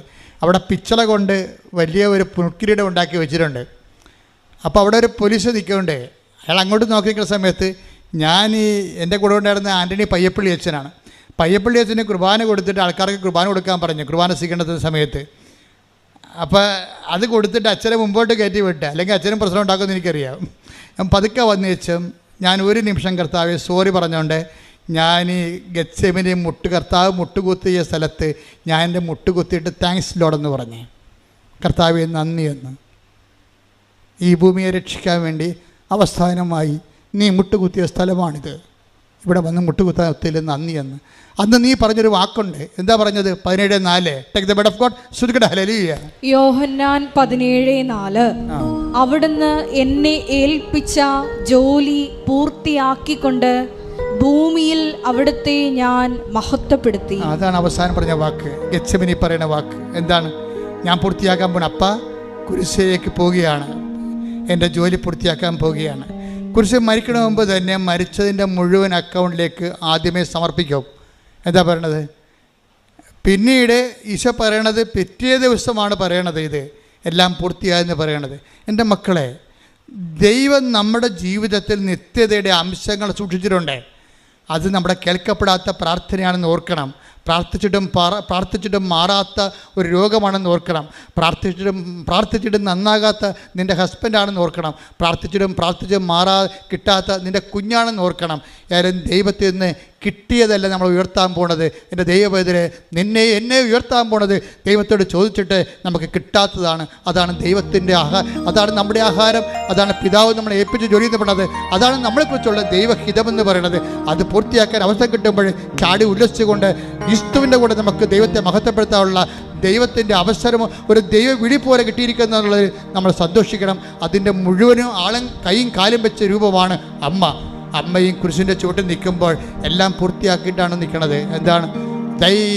ബിഹോൾഡ് എന്ന് പറഞ്ഞതിന് ശേഷം ഇതാ കർത്താവിൻ്റെ ദാസി, നിൻ്റെ വചനം പോലെ എന്നിൽ പൂർത്തിയാകട്ടെ എന്നാണ്. എന്നിൽ നിറവേറട്ടെ എന്ന് വെച്ച് കഴിഞ്ഞാൽ എന്താണ്? എല്ലാം നിറവേറിയെന്നാണ് പറയണത് ഈശോ പറയണത്. അമ്മ പറയണത് എന്താണ്? നിൻ്റെ വചനം പോലെ എന്നിൽ നിറവേറട്ടെ. എല്ലാം പൂർത്തിയായെന്ന ഈശോ പറയണത്. അമ്മ പറയണത് എന്താണ്? നിൻ്റെ വചനം പോലെ എന്നിൽ പൂർത്തിയാകട്ടെ. രണ്ട് വചനത്തെ പൂർത്തിയാക്കിയ ദൈവഹിതത്തെ ദൈവിക ആത്മാവിൻ്റെ ആഹാരം പോലെ എടുത്തിട്ട് അതിനെക്കുറിച്ച് ദൈവത്തിന് ഞാൻ നിങ്ങളുടെ കാലെ പിടിച്ച് യാചിച്ച് പറയുന്ന ഒരു കാര്യമുണ്ട്. നിങ്ങളുടെ ജീവിതത്തിൽ എന്തെങ്കിലും കാര്യം ദൈവം നിങ്ങൾക്ക് തന്നില്ലെന്ന് വെച്ചുകൊണ്ട് നിങ്ങൾ ഒരിക്കലും ഞാൻ പ്രാർത്ഥിച്ചല്ലോ, ഞാൻ ഉടമ്പടി എടുത്തല്ലോ, ഞാൻ ദൈവത്തിന് വേണ്ടി ജീവിച്ചല്ലോ, എന്നെപ്പോലെ ജീവിക്കാത്ത എത്രയോ പേരെ നീ ഉയർത്തി, എന്നോട് മാത്രമെന്താ നീ എനിക്ക് രോഗം തന്നത്, എന്നോട് മാത്രമെന്താ നീ എൻ്റെ മകനെ ഉയർത്തി വിടാഞ്ഞത് എന്ന് നിങ്ങൾ ദൈവത്തോടൊരു അക്ഷരം മിണ്ടരുത്. ദൈവത്തോട് നമുക്ക് സംഭാഷിക്കാവുന്ന ഏറ്റവും സ്വരം കൂടിയ സംഭാഷണം എന്ന് പറയുന്നത് ഒരു മൗനമാണ്. അത് വെറും മൗനമല്ല, മറിയത്തിൻ്റെ മൗനം. കൈയടിക്കട്ടെ, ശ്രുതിക്കട്ടെ.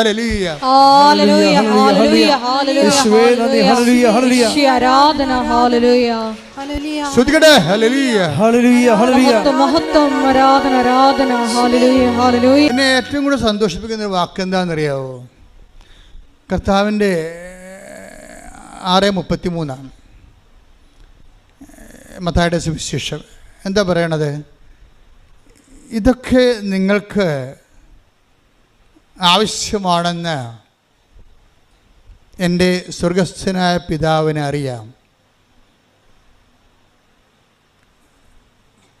അപ്പം ഇതൊക്കെ നിങ്ങൾക്ക് ആവശ്യമാണെന്ന് എൻ്റെ എന്ന് പറഞ്ഞ ഇതൊക്കെ നിങ്ങൾക്ക്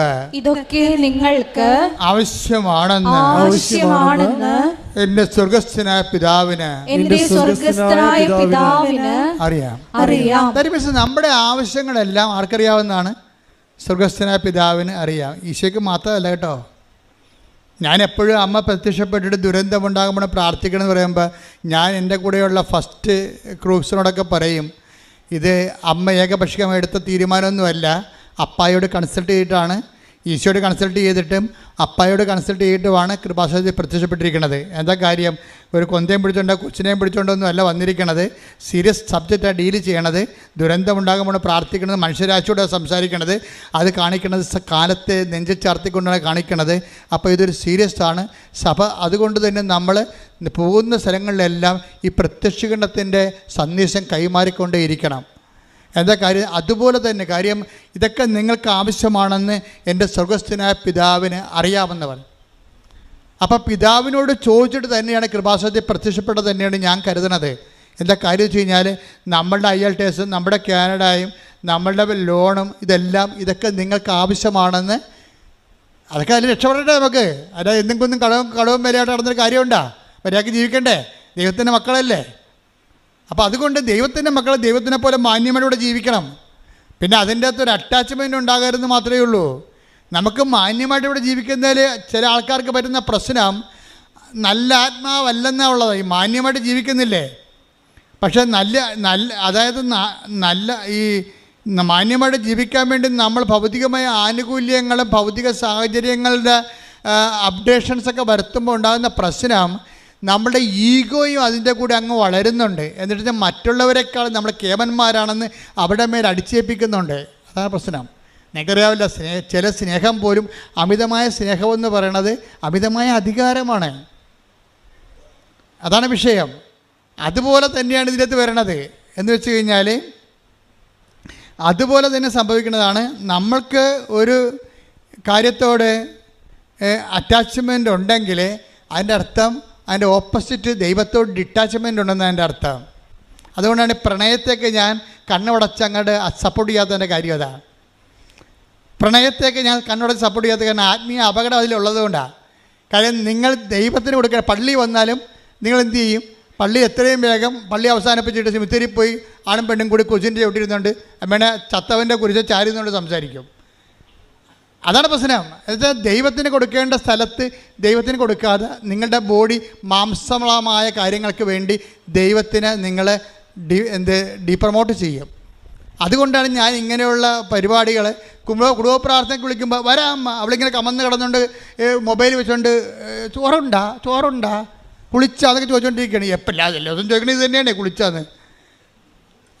അവനടുത്ത് വരുമ്പോൾ ഇവക്ക് മണമായിരിക്കും. അതുകൊണ്ടാണ് കുളിച്ചാന്ന് ചോദിക്കണത്. എന്ത് വേണ്ട.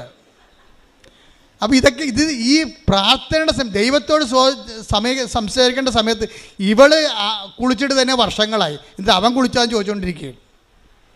അതെന്താ പ്രോബ്ലം എന്ന് വെച്ച് കഴിഞ്ഞാൽ, ഞാൻ പറഞ്ഞതിൻ്റെ അർത്ഥം നിങ്ങൾക്ക് മനസ്സിലായ, ഈ പ്രേമത്തിൻ്റെ സംഭവം ബാക്ടീരിയ വൈറസ് തലക്കടിച്ച് കഴിഞ്ഞാൽ ശരിക്കും പറഞ്ഞാൽ പിന്നെ ഒരു ഫോബിയ ഉണ്ടാവും. ഈ പേപ്പട്ടിയുടെ തലയിൽ വൈറസ് കയറി കഴിഞ്ഞാൽ വെള്ളം കണ്ട അറച്ചറച്ച് മാറും. അതുപോലെ അറ്റാച്ച്മെൻറ്റ് കൂടിക്കഴിഞ്ഞാൽ പ്രാർത്ഥന കാണുമ്പോൾ അറച്ചറച്ച് മാറും. അതാണ് വിഷയം. അതുകൊണ്ടാണ് ആ മര്യാദയ്ക്ക് ജീവിക്ക്, ഒരു ജോലിക്ക് കിട്ടട്ടെ, സ്വന്തം കാലം നിൽക്കാനാകട്ടെ, അത് കഴിഞ്ഞ് പ്രാർത്ഥിച്ചിട്ട് ഒരു ദൈവഹിതമാണെന്ന് കണ്ടാൽ നിങ്ങൾ ഞാനത് സ്നേഹിക്കേണ്ടതെന്ന് ഞാൻ പറയത്തില്ല. ബൈബിൾ പറയണില്ല. പിന്നെ ഞാൻ എന്താ പറയണത്? പക്ഷേ ദൈവത്തെ മറന്നുകൊണ്ട് ഈ അഭ്യാസത്തിന് പോകരുത്. നിങ്ങൾക്കത് നട്ടക്കച്ചവടമായിരിക്കും. പറഞ്ഞ മനസ്സിലായില്ലേ?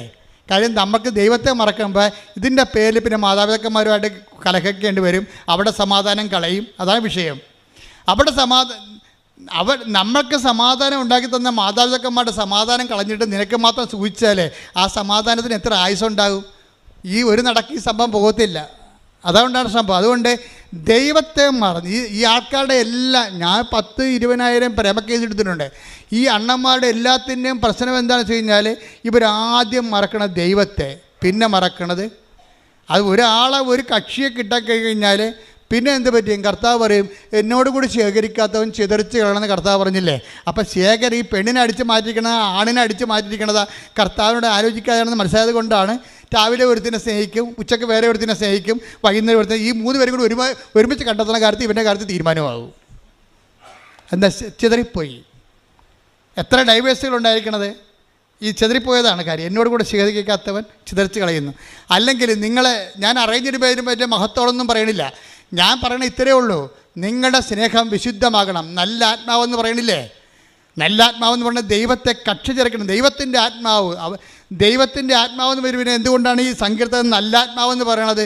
ദൈവത്തിൻ്റെ ആത്മാവ് മാത്രമേ നല്ല ആത്മാവുള്ളൂ. ബാക്കിയെല്ലാം ആത്മാവിൽ ദൈവത്തേക്കാൾ പ്രാധാന്യം സ്വന്തമായ താല്പര്യങ്ങൾക്കും സുഖങ്ങൾക്കുമായിരിക്കും. അത് നല്ല ആത്മാവല്ല. That is attached this world. ദൈവത്തെ അറ്റാച്ച് ചെയ്യുമ്പോൾ ദൈവത്തോട് അറ്റാച്ച് ചെയ്യാത്ത കൊണ്ട് തന്നെ അതിൻ്റെ അകത്ത് നന്മ പോകും. അതുകൊണ്ടാണ് ദൈവം മാത്രമേ നല്ലവനുള്ള നീശ പറയത്തില്ലേ? പരിശുദ്ധ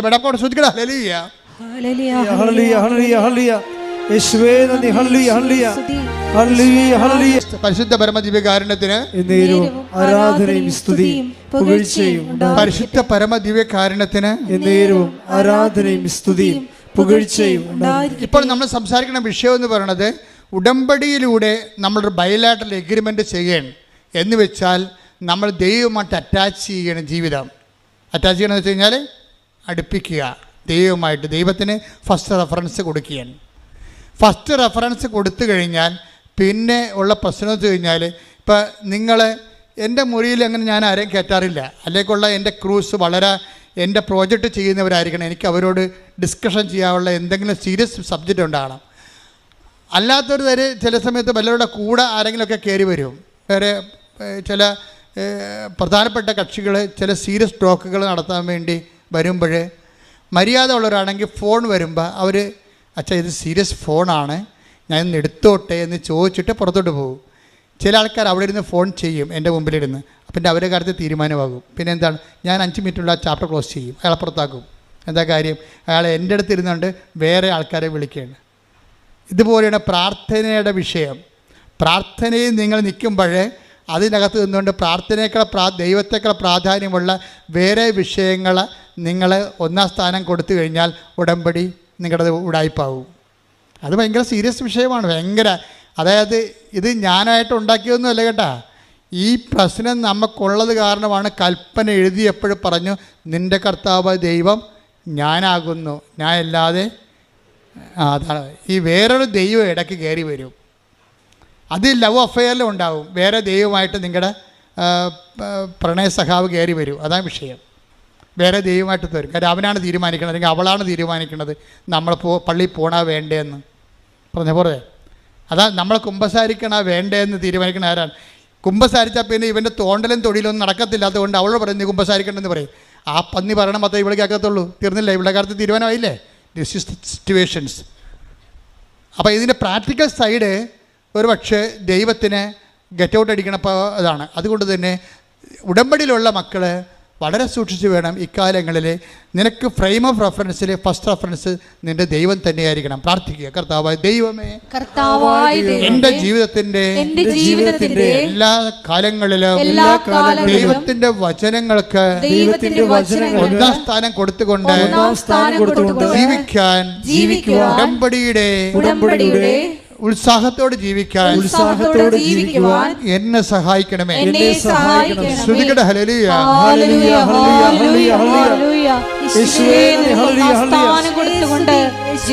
ഏത് കാലാവസ്ഥകൾ മുന്നേറുവാൻ ആരാധനയിലൂടെ ഞങ്ങളെ അഭിഷേകം ചെയ്യണമേ. ഹല്ലേലൂയ, ഹല്ലേലൂയ, ഹല്ലേലൂയ, ഹല്ലേലൂയ.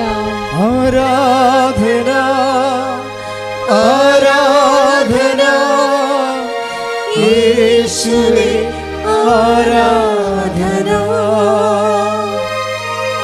ആരാധന, ആരാധന സ്നേഹമേ, ആരാധന. പരിശുദ്ധ പരമദിവ്യകാരുണ്യത്തിന് നേരവും ആരാധനയും സ്തുതിയും പുകഴ്ചയും ഉണ്ടായിരിക്കട്ടെ. ഇത്രയും നേരം കർത്താവ് നിങ്ങളോട് എന്നോട് സംസാരിച്ചത്, ഏതെങ്കിലും വിഷയത്തിൽ ടൈം ലാഗ് ചെയ്യുന്നുണ്ടെങ്കിൽ അത് കിട്ടണത് വരെ അത് ദൈവഹിതമായിട്ട് തന്നെ നീ കണക്കാക്കണം. You got the point. മനസ്സിലായില്ലേ? ഏതെങ്കിലും കാര്യത്തിൽ നിങ്ങൾക്കറിയാം ഇത് കൃപാസനമാണ്. ഈ ഭൂമിക്ക് മുകളിൽ ഒരു ദിവസം മുഴുവനും നിന്ന് സാക്ഷ്യം പറയുന്ന ലോകത്തിലെ ഏക ഇടമാണിത്. നിൻ്റെ ജീവിതത്തിൻ്റെ പ്രശ്നം ഇവിടെ വന്നാൽ തീരാവുന്നേ ഉള്ളൂ. അതുകൊണ്ടാണ് ദൈവം നിന്നെ ഇവിടെ കൊണ്ടുവന്നത്. നിൻ്റെ കഴിവുകേടിനേക്കാൾ ഉപരി അമ്മയുടെ കഴിവിലും അമ്മയുടെ പ്രത്യക്ഷീകരണ സന്ദേശത്തിൻ്റെ ദൈവഹിതത്തിലുമാണ് ഇത് വർക്ക് ചെയ്യുന്നുണ്ടെങ്കിൽ പ്രത്യക്ഷീകരണത്തിന് സാക്ഷിയാകാൻ ആര് തീരുമാനിച്ചാലും അവൻ്റെ കാര്യത്തിൽ ദൈവം തീരുമാനമെടുക്കും. എന്താ കാര്യം? അത് നമ്മുടെ കഴിവിലല്ല, ദൈവത്തിൻ്റെ കൃപ കൊണ്ട് കൈയടിക്കട്ടെ.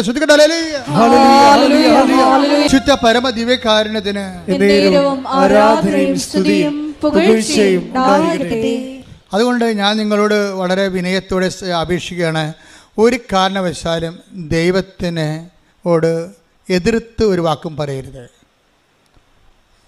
ഇൻ കേസ് അങ്ങനെ പറഞ്ഞാൽ പോലും സോറി പറയണം. എന്താ കാര്യത്തിൽ? അമ്മ ഒരിക്കലും ഈശോയോട് ചോദിച്ചായിരുന്നു, ഈശോ നീ എന്തിനാ ഞങ്ങളോട് ഇങ്ങനെ ചെയ്തത്? കാര്യം കാണാതെ പോയില്ലേ. അപ്പോൾ ദേവാലയത്തിൽ പോയി ഒരു ദിവസത്തിന് ശേഷമല്ലേ അമ്മ കണ്ടുമുട്ടിയത്. അപ്പോൾ അമ്മയ്ക്ക് ഭയങ്കര വിഷമമായി. ഒരു സോറി പോലും പറയാതെ ഈശോ ഇവിടെ തങ്ങിയില്ലേ. അങ്ങനെ ആദ്യമായിട്ട് ചെയ്യണതാ. അതുകൊണ്ട് അമ്മയ്ക്ക് ഭയങ്കര വിഷമമായി. ഒന്നാമത് കാശും കയ്യിലില്ല, തിരിച്ചു പോകാനുള്ള കാശും കൊണ്ടാണ്, മിനിമം കാശും കൊണ്ടല്ലേ ഈ കാർപ്പൻ്ററിൻ്റെ വൈഫ് വരണത്. അങ്ങേരെ ഉടിയും കൊട്ടുപൊടിയും എടുത്തിട്ടല്ലേ കഞ്ഞി വെച്ച് പോണത്. അതിൻ്റെ അകത്തുനിന്ന് ബാക്കിയുള്ള നക്കാപ്പിച്ച കാഴ്ച പിടിച്ച് വെച്ചിട്ടാണല്ലോ ഒരു കൊല്ലം കഴിയുമ്പോൾ പള്ളി കൂശി പൊട്ടിച്ച് പള്ളിയെ വന്നത്. എന്നിട്ട് ഇപ്പോൾ ഇരട്ടിപ്പണിയായില്ലേ. ആലപ്പുഴയിൽ നിന്ന് തൃശ്ശൂർ വരെയുള്ള യാത്ര ഉണ്ട്. തൃശ്ശൂർ എത്തിയിട്ട് ഈശോ അവിടെ നിന്ന് അമ്മ എറണാകുളത്ത് എത്തിയപ്പോഴാണ് അറിയണത് ഈശോ ഇവിടെ ഇല്ലെന്ന്. പിന്നെ തിരിച്ചു പോയി. അപ്പോൾ അങ്ങോട്ടും ഇങ്ങോട്ടും ഈ ഇരട്ടി യാത്രയായി. അപ്പോൾ ഈശോ അമ്മ ചോദിക്കും, എന്താ ഈശോ ഇങ്ങനെ ഞങ്ങളോട് ചെയ്തത്? നിൻ്റെ അപ്പ എന്തുമാത്രം വിഷമിക്കണമെന്നറിയാവോ? ഞങ്ങൾ എന്തുമാത്രം വിഷമിച്ചെന്നറിയാം. അപ്പോൾ ഈശോ എന്ന് പറയും എന്താ കാര്യം, ചില കാര്യങ്ങൾക്ക് ദൈവത്തിന് നമ്മളോട് പറയാൻ പറ്റത്തില്ല. സ്വന്തം മകനാണെങ്കിലും പറയാൻ പറ്റത്തില്ല. അപ്പോൾ ചില കാര്യം ദൈവം നമ്മളോട് പറയത്തില്ല. എന്തുകൊണ്ട് അങ്ങനെ ചെയ്തെന്ന് നിങ്ങൾ ചോദിക്കരുത്. കാര്യം ഈശോയ്ക്ക് വേണമെങ്കിൽ സോറി പറയാമായിരുന്നു, പറഞ്ഞില്ല. എന്നിട്ട് എന്താ പറഞ്ഞത്? നിങ്ങളറിയണം, എന്തറിയണം? ദൈവഹിതം നിങ്ങളറിയാൻ ബാധ്യസ്ഥയാണ്. ഞാൻ എൻ്റെ പിതാവിൻ്റെ കാര്യത്തിൽ വേവൃതന ആകേണ്ടവനാണെന്ന് നിങ്ങൾക്ക് അറിയില്ലേ എന്ന് വെച്ച് കഴിഞ്ഞാൽ, നിങ്ങൾ ഉടമ്പടി എടുത്ത് ദൈവത്തിൻ്റെ അമ്മയുടെ അപ്പൻ്റെ വചനത്തിൻ്റെ നടപ്പിൽ വരുത്തുന്ന ആൾക്കാരായിട്ട് ഉയരുമ്പോൾ ചില കാര്യങ്ങൾ ദൈവഹിതത്തിന് വിടണമെന്ന് നിങ്ങൾക്കറിയണം. അതുകൊണ്ട് ചില കാര്യങ്ങൾ ദൈവം നിങ്ങൾക്ക് ചെയ്തു തരാത്തത് എന്താണെന്ന് നിങ്ങൾ ദൈവത്തോട് ചോദിക്കരുത്. അമ്മ പക്ഷേ ചോദിച്ചു കഴിഞ്ഞപ്പോൾ അമ്മയ്ക്ക് മനസ്സിലായി അങ്ങനെ ചോദിക്കേണ്ടിയില്ലായിരുന്നെന്ന്. വീട്ടിൽ വന്നപ്പോൾ എന്ത് ചെയ്ത്? ഹൃദയത്തിൽ സംഗ്രഹിച്ചു. അതിന് മറുപടി ചോദിച്ചില്ല. നീ എന്താ എന്നോട് അങ്ങനെ ചോദിച്ചത് അവിടെ വെച്ച്? നിൻ്റെ നീ പറയാതെ നിൻ്റെ നീയല്ലേ ദൈവം? ഞാൻ നിന്നെ പെറ്റെടുക്കാൻ വേണ്ടി ദൈവം എന്നെ ഉപകരണമാക്കിയല്ലേ? നിനക്കൊരു വാക്കിന് പറഞ്ഞാൽ കുഴപ്പമൊന്നുമില്ല. ഞാനല്ല അങ്ങനെ ഒന്നും ചോദിച്ചില്ല. ഈശോയോട് വീട്ടിൽ വന്ന് തർക്കോത്തരം പറയാൻ അമ്മ തയ്യാറായില്ല. അതിന് പകരം എന്താ ചെയ്തത്? അവളെ ഹൃദയത്തെ സംഗ്രഹിച്ചു. ചില കാര്യങ്ങൾ ദൈവത്തിന് നമ്മളോട് പറയാൻ പറ്റത്തില്ല, നമ്മൾക്ക് ഹൃദയത്തെ സംഗ്രഹിക്കാൻ പറ്റത്തേ ഉള്ളൂ. അതാണ് നിൻ്റെ അന്നന്ന് വേണ്ട ആഹാരം, അതാണ് ദൈവഹിതം, അതാണ് നിൻ്റെ നല്ല ആത്മാവിലേക്ക് നീ സഞ്ചരിച്ചെത്തുന്നതിൻ്റെ സൂചന. കൈയടിക്കട്ടെ. ഹല്ലേലൂയ ഹല്ലേലൂയ ഹല്ലേലൂയ ഹല്ലേലൂയ ഹല്ലേലൂയ. പരമദിവ്യകാരുണ്യത്തിന് എന്നേരവും ആരാധനയും സ്തുതിയും പുകഴ്ചയും പരിശുദ്ധ പരമദിവ്യകാരുണ്യത്തിന് എന്നേരവും ആരാധനയും സ്തുതിയും പുകഴ്ചയും ഉണ്ടായിരിക്കട്ടെ. മക്കളെ, വാട്ട് എവർ ഹാപ്പൻസ് വാസ്, എല്ലാ സമയങ്ങളും നിങ്ങൾ ദൈവത്തോട് പ്രാർത്ഥിക്കേണ്ടത്, ഉടമ്പടിയിൽ പുതുക്കി കഴിഞ്ഞാൽ ഒരു നിയോഗം വെക്കേണ്ടത് എന്താണെന്നറിയാവോ? കർത്താവെ, സമയത്തും അസമയത്തും സുവിശേഷം പ്രസംഗിക്കണമെന്ന് എന്നോട് പറഞ്ഞിട്ടുണ്ട്. സമയത്തും അസമയത്തും സുവിശേഷത്തിൻ്റെ ചൈതന്യം ഉൾക്കൊള്ളാൻ എന്നെ സഹായിക്കണമേ. ടേക്ക് ദ ബെഡ് ഫോർ സമയത്തും അസമയത്തും സുവിശേഷം പ്രസംഗിക്കുക. ശ്രുതികട ഹല്ലേലൂയ ഹല്ലേലൂയ ഹല്ലേലൂയ ഹല്ലേലൂയ ഹല്ലേലൂയ. യേശുവേ നന്ദി. ഹല്ലേലൂയ ഹല്ലേലൂയ ഹല്ലേലൂയ ഹല്ലേലൂയ ഹല്ലേലൂയ. യേശുവേ ആരാധന ആരാധന ആരാധന. യേശുവേ നന്ദി. മഹത്വം മഹത്വം മഹത്വം. ഹല്ലേലൂയ ഹല്ലേലൂയ. 2 തിമോത്തിയോസ് 4:2. 2 തിമോത്തി 4:2. വചനം പ്രസംഗിക്കുക, വചനം പ്രസംഗിക്കുക. സാഹചര്യങ്ങൾ അനുകൂലമാണെങ്കിലും അല്ലെങ്കിലും ജാഗരൂകതയോടെ വർത്തിക്കുക. മേ ബി, അതായത് നമ്മളെ സംബന്ധിച്ചിടത്തോളം ഉടമ്പടി എടുത്തു കഴിഞ്ഞാൽ പിന്നെ നമ്മുടെ ഓപ്ഷൻ എന്ന് പറയുന്നത് വചന കൈമാറ്റമാണ്. ചിലപ്പോൾ അനുകൂല സാഹചര്യം വരും, ചിലപ്പോൾ പ്രതികൂല സാഹചര്യം വരും. നിങ്ങൾക്ക് സുവിശേഷത്തിനൊരു നിലപാടുണ്ട്. ഇപ്പം സുവിശേഷം ഏക കൊടുക്കുക, സാഹചര്യം അനുകൂലമാണെങ്കിലും അല്ലെങ്കിലും. അതുപോലെ തന്നെയാണ് സുവിശേഷത്തിന് സാക്ഷ്യമാകുക, സാഹചര്യം അനുകൂലമാണെങ്കിലും അല്ലെങ്കിലും. ഒന്ന് പറഞ്ഞ്, സുവിശേഷത്തിന് സാക്ഷ്യമാവുക, സാഹചര്യം അനുകൂലമാണെങ്കിലും അല്ലെങ്കിലും. ഇതിന് രണ്ടിനും ആത്മീയമായിട്ട് ഒരേ വാല്യൂ ആണ്. അനുകൂല സാഹചര്യത്തിൽ നീ സുവിശേഷത്തിന് സാക്ഷിയാകണതിനും 10 മാർക്കുണ്ട്. പ്രതികൂല സാഹചര്യത്തിൽ നീ സുവിശേഷ സാക്ഷിയാകണതിന് ചിലപ്പോൾ 15 മാർക്ക് കിട്ടുമെന്ന് വരാം. അപ്പോൾ സാഹചര്യത്തെ സംബന്ധിച്ചിടത്തോളം നല്ല പ്രധാനപ്പെട്ട സാഹചര്യം എന്ത് സംഭവിക്കാം. ചിലപ്പോൾ നീ ഒരു ഭർത്താവ് മരിച്ച വിധവയായിരിക്കാം. ചിലപ്പോൾ നീ 2 അബോർഷൻ കഴിഞ്ഞിട്ടുള്ള ഇങ്ങനെ കൂടെ അബോർഷൻ ടെൻഡൻസി കാണിക്കുന്ന ഒരു ഗർഭപാത്രങ്ങൾക്ക് നിനക്കുള്ളത്. സാഹചര്യം എന്തുമാകാം നിൻ്റെത്. പക്ഷേ ഇതെല്ലാം കഴിഞ്ഞിട്ട് വയറെ പൊത്തി പിടിച്ച് ദൈവത്തിൻ്റെ തന്തയ്ക്ക് വിളിച്ചൊരു കാര്യമില്ല. എന്താ ചെയ്യേണ്ടത്? കർത്താവേ, ഞാൻ നിൻ്റെ മുമ്പിലൂടെ പോവുകയാണ്. കാര്യം ഉടമ്പടി ചെയ്യുമ്പോൾ ആദ്യം പറഞ്ഞത് എന്താണ്? ദാവീദ് പറഞ്ഞതും എബ്രഹാം പറഞ്ഞതും ഒരു കാര്യമാണ്. എന്താണ്?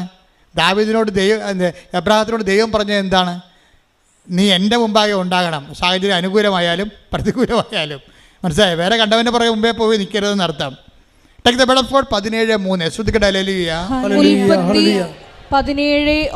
ഉൽപ്പത്തി 17:1. അബ്രാമിന് 99 വയസ്സായി കർത്താവ് പ്രത്യക്ഷപ്പെട്ട് അവനോട് അരുളി ചെയ്തു, സർവശക്തനായ ദൈവമാണ് ഞാൻ, എന്റെ മുമ്പിൽ വ്യാപരിക്കുക, കുറ്റമറ്റവനായി വർത്തിക്കുക. ഇതിന്റെ വിഷയം എന്ന് വെച്ച് കഴിഞ്ഞാൽ, whatever happens to you, പക്ഷെ നീ എൻ്റെ മുമ്പിൽ തന്നെ ഉണ്ടാകണം. Because I am almighty God. ഞാൻ ദൈവമാണെന്നല്ല പറഞ്ഞത്. എന്താ കാര്യം? സർവശക്തനാണ്. നിൻ്റെ സാഹചര്യത്തെ എന്ത് വേണമെങ്കിലും അങ്ങോട്ടും ഇങ്ങോട്ടും ചേഞ്ച് ചെയ്യാൻ I can do it. So എൻ്റെ മുമ്പിൽ തന്നെ നീ ഉണ്ടാകണം. എന്നുവെച്ചാൽ നമ്മുടെ സാഹചര്യം അനുകൂലമായാലും പ്രതികൂലമായാലും നമ്മൾ ദൈവത്തിൻ്റെ തിരുസന്നിധി ഉണ്ടാകണം. അല്ലാതെ ഇന്ന് കൊച്ചു സൈക്കിളെ ഇടിച്ച് അല്ലെങ്കിൽ മകളെ പട്ടി കടിച്ചെന്നും പറഞ്ഞ് ഇന്ന് കുടുംബപ്രാർത്ഥന വേണമെന്ന് പറയരുത്. നീ ദൈവത്തിന് മുമ്പിലല്ല അപ്പോഴും. ഇന്ന് നമ്മൾ ഉടമ്പടി എടുത്തിട്ട് അപ്പോൾ നമ്മൾ പച്ചത്തിരി കത്തിക്കുമ്പോൾ തന്നെ ഭർത്താവ് അവിടെ കിടന്ന് 2 സ്മോളൊക്കെ വിട്ടിട്ട് അവിടെ കിടന്ന് പറയും, പച്ചത്തിരി കത്തിച്ച് കൊച്ചിനെ പട്ടി കടിച്ചെന്ന് പറയും. ആ ഭ്രാന്തൻ എന്തെങ്കിലും പറയട്ടെ, you don't mind about it. കാരണം നിന്നോട് എന്താ പറഞ്ഞിരിക്കണത്? നീ സാഹചര്യം അനുകൂലമായാലും എന്താണ്, നീ എൻ്റെ മുമ്പിൽ തന്നെ ഉണ്ടാകണം. അപ്പം നീ പ്രാർത്ഥിക്കണത് എന്താണ്? പ്രാർത്ഥിച്ചേ, കർത്താവേ ഉടമ്പടി പ്രകാരം എന്റെ സാഹചര്യം പ്രതികൂലമായാലും ഉൽപ്പത്തി 17:1 അനുസരിച്ചുകൊണ്ട് നിന്റെ മുമ്പിൽ തന്നെ ഉണ്ടാകാൻ എന്നെ അഭിഷേകം ചെയ്യണം. എന്നെ അഭിഷേകം ചെയ്യണം.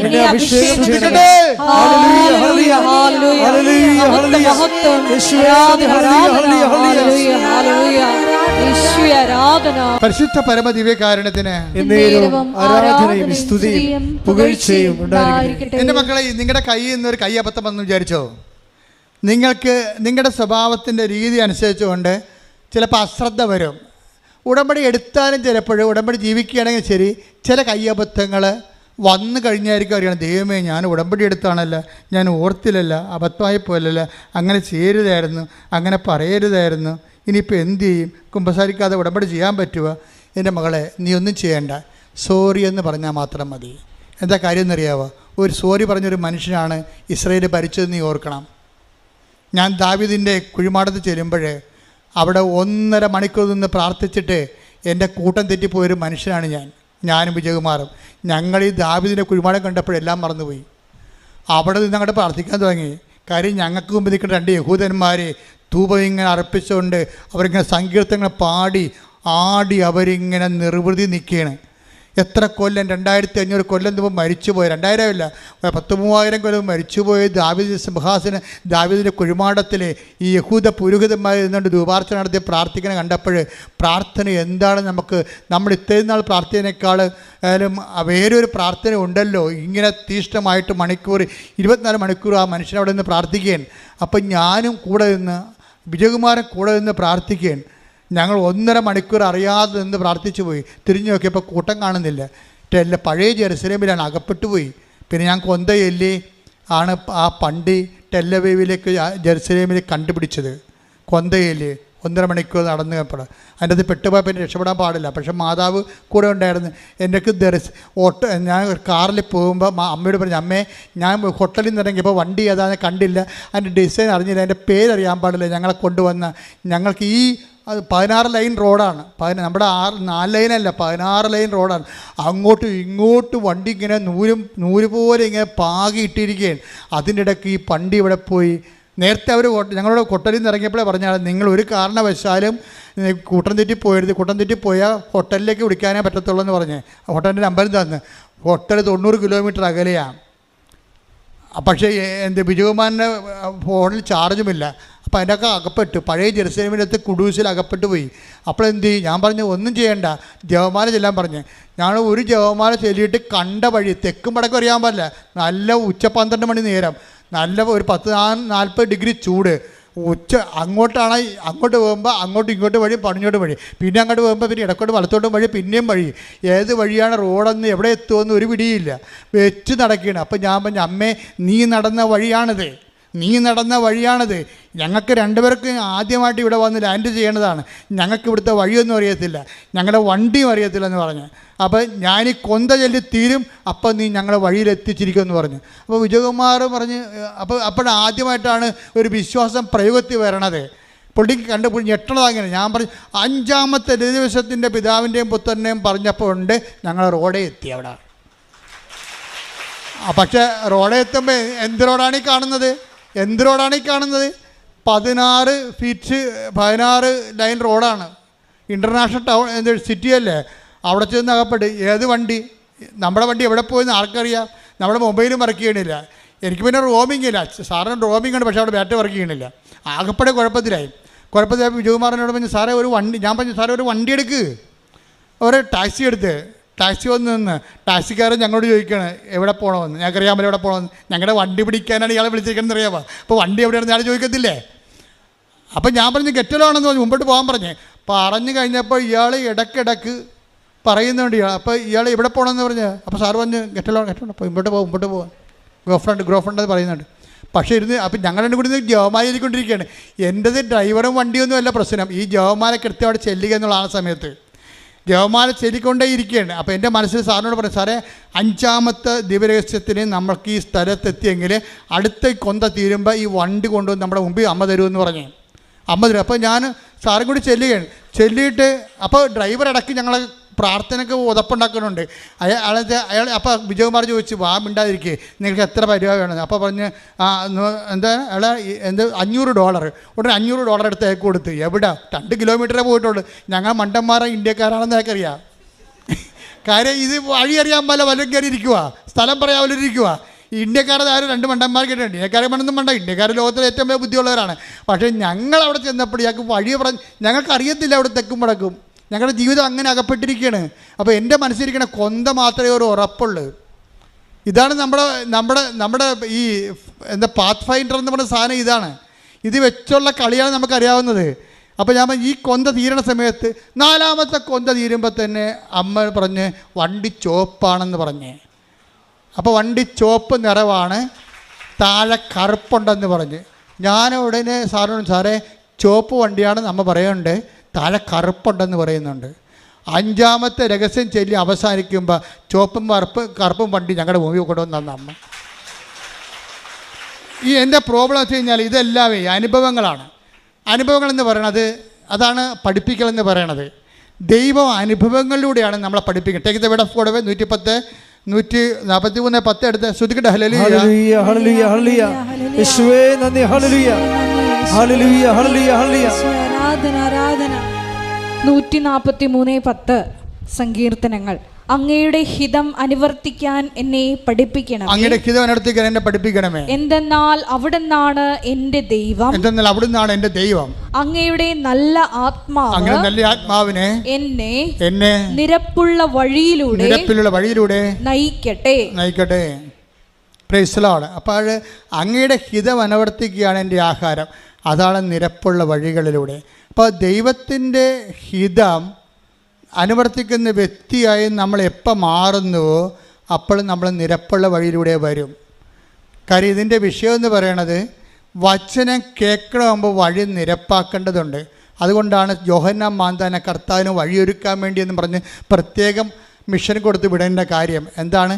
ദൈവത്തിൻ്റെ ഹിതപ്രകാരം ജീവിക്കാൻ പറ്റിയൊരു സമൂഹത്തെ രൂപപ്പെടുത്തി എടുക്കാനുള്ള ജ്ഞാനസ്ഥാനം, പശ്ചാത്താപത്തിൻ്റെ ജ്ഞാനസ്ഥാനമാണ് യോഹന്നാൻ നൽകണത്. അപ്പം നിങ്ങൾക്ക് എപ്പോഴെങ്കിലും നിങ്ങൾ ചെയ്തു പോയ തെറ്റുകളെക്കുറിച്ച് ഒരു പശ്ചാത്താപം ഉണ്ടാവുകയും ദൈവത്തിൻ്റെ വചനം ജീവിക്കുകയും ചെയ്യണമെന്ന് തോന്നിയാൽ നിങ്ങൾ നിരപ്പുള്ള വഴികളിലേക്ക് വന്നു കഴിഞ്ഞു. പിന്നെ ദൈവമായിട്ട് അടുത്ത നടപടി ദൈവത്തിൻ്റെ ഇടപെടലാണ് ഉണ്ടാകുന്നത്. അതുകൊണ്ട് ഉടമ്പടിയുടെ ഉദ്ദേശമെന്ന് പറയണത് ആദ്യം തന്നെ നിരപ്പുള്ള വഴിയിലൂടെ സഞ്ചരിച്ചു കൊണ്ട് നല്ല ആത്മാവിലേക്ക് വരണം. എന്ന് വെച്ച് കഴിഞ്ഞാൽ നമ്മൾക്ക് നിങ്ങളുടെ ഉടമ്പടിയിലൂടെ മറ്റുള്ളവരുടെ മുമ്പിൽ മെക്കിട്ട് കയറാൻ പറ്റിയ ഒരു ഉദ്യോഗം ഉണ്ടാക്കണം. 10 പൈസ മറ്റവരെക്കാൾ മെച്ചമായിരിക്കണം നമ്മൾ.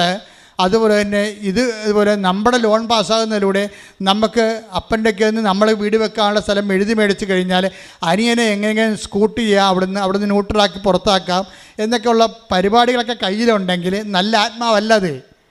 നിങ്ങളുടെ നിയോഗം കൊണ്ട് തന്നെ നിങ്ങളെല്ലാവരും നീറി അവസാനിക്കണത്. എന്താ കാര്യം? എല്ലാ നിയോഗത്തിലും തരികിടമുണ്ട്. അതെല്ലാം ചെയ്തതിന് ശേഷം അത് നേടിയെടുത്തതിലൂടെ മറ്റുള്ളവർക്കൊരു പണി കൊടുക്കാൻ വേണ്ടി നിങ്ങൾ വിചാരിക്കുന്നുണ്ടാവും. ഇതാണ് വിഷയം. നിങ്ങൾക്ക് പണ്ട് പണി തന്ന ആൾക്കാർക്ക് എല്ലാം മുമ്പിൽ തലേലും കെട്ടി ജീവിക്കാൻ വേണ്ടി നിങ്ങൾ ഭൗതിക ആനുകൂല്യത്തോട് ദൈവത്തോട് ചോദിച്ചു കഴിഞ്ഞാൽ അത് നല്ല ആത്മാവല്ല. അപ്പം അതുകൊണ്ട് അങ്ങനെയുള്ള നിയമങ്ങളെല്ലാം പൊളിച്ചെഴുതണം. എന്നിട്ട് നിരപ്പുള്ള വഴികളിലൂടെ ദൈവഹിതപ്രകാരം ജീവിക്കാൻ വേണ്ടി നിത്യത ലക്ഷ്യമാക്കൊണ്ട് പോകുമ്പോൾ അമ്മ ഓട്ടോമാറ്റിക്കായിട്ട് വന്ന് മധ്യസ്ഥം വഹിക്കും. അമ്മ മധ്യസ്ഥം വഹിക്കുന്ന രീതി കണ്ടില്ലേ? ആ ഒരു ജപമാല ഉണ്ടെങ്കിൽ നമുക്ക് ഈ ജന്മം അടുത്ത ജന്മം ജീവിക്കാൻ പറ്റും. അതാണ് ഞാൻ എൻ്റെ ജീവിതത്തിൽ നിന്ന് പഠിച്ചത്.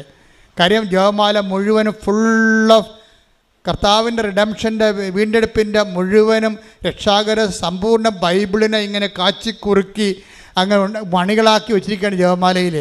അതിനേക്കാൾ വലിയ പ്രാർത്ഥന ഇനി ഉണ്ടാകാൻ പോണില്ല. അതുകൊണ്ട് തന്നെയാണ് ഇതിൻ്റെ അകത്ത് നമ്മളിത് 1000 മണിയൊക്കെ ആയിട്ട് വർദ്ധിപ്പിക്കുന്നതിൻ്റെ കാര്യം. വേറെ എപ്പോഴും നമ്മൾ ശ്രദ്ധിക്കണം. നിങ്ങൾക്കൊക്കെ പറ്റിയ അബദ്ധം വല്ല ഉടായ്പ പ്രാർത്ഥനകളൊക്കെ വന്നപ്പോൾ നിങ്ങൾ ന്യൂട്രലായിട്ട് നിങ്ങൾ ജപമാല മാറ്റി നിർത്തിയിട്ട് അതിൻ്റെ പുറകെ പോയി. അതാണ് സംഭവം. മര്യാദക്ക് നിന്നുകയും നമ്മുടെ പിതാക്കന്മാരെ ദൈവവും തലമുറകളും പഠിപ്പിച്ച പ്രാർത്ഥനകൾ സത്യസന്ധമായ ആധ്യാത്മികതയ്ക്ക് നിങ്ങൾ തീഷ്ണമായി വരണം. നിങ്ങൾ വരണമെന്നല്ല ഞാൻ പറയണത്, നിങ്ങൾ തീഷ്ണമായി വരണമായിട്ട് ദൈവത്തിന് തോന്നണം. ദൈവത്തിന് തോന്നണമെന്നുണ്ടെങ്കിൽ അത് നടപ്പിൽ വരുത്തണം ദൈവം കാണണം. നിങ്ങളുടെ ജീവിതം കൊണ്ട് തന്നെ സുവിശേഷം നമ്മളിലെ പരിശുദ്ധാത്മാവ് ഇത്രയും നേരം പറഞ്ഞുകൊണ്ടിരുന്നത് എന്താണ്? അനുകൂലം സാഹചര്യം അനുകൂലമായാലും പ്രതികൂലമായാലും നീ സുവിശേഷത്തിൻ്റെ സാക്ഷിയാകണം. പ്രതികൂലമായ സാഹചര്യം വന്നാലും ആ പ്രതികൂലമായ സാഹചര്യത്തിലും നീ ഒരു സുവിശേഷമായിക്കൊണ്ട് ദൈവത്തിനെ കൊണ്ട് തന്നെ ആ വിഷയത്തെ പരിഹാരം ഉണ്ടാക്കാൻ വേണ്ടി നീ ശ്രമിക്കണം. അല്ലെങ്കിൽ ഞങ്ങൾക്ക് വേണമെങ്കിൽ അടുത്ത പോലീസ് സ്റ്റേഷനിൽ പോയിട്ട് റിപ്പോർട്ട് ചെയ്യുക വല്ലതൊക്കെ ചെയ്യാൻ പറ്റുമായിരുന്നു. എന്തൊക്കെയാണ് കുഴപ്പം?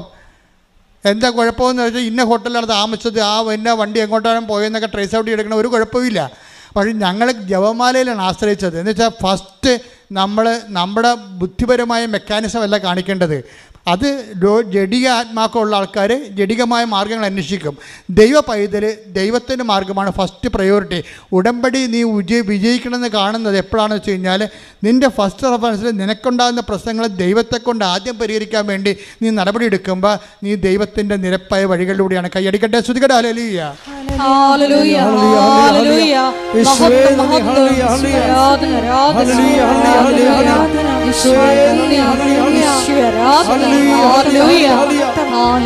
പിതാവേ നന്ദി, പിതാവേ മഹത്വം, പിതാവേ ആരാധന. ഹല്ലേലൂയ, ഹല്ലേലൂയ,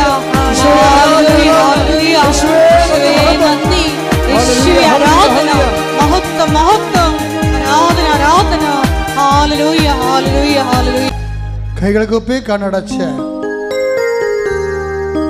ഒരു നിമിഷം നിങ്ങളുടെ ജീവിത അവസ്ഥകളെ അമ്മയുടെ മധ്യസ്ഥത്തിൽ ഈശോയുടെ നാമത്തിൽ ഓർക്കുക. കണ്ണുകൾ കൂപ്പി കൈകളടച്ച്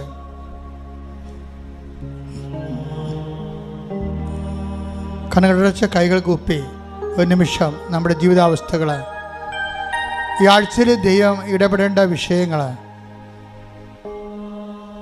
പരിശുദ്ധ അമ്മയുടെ മാധ്യസ്ഥത്തിൽ ഈശോയ്ക്ക് സമർപ്പിക്കുക.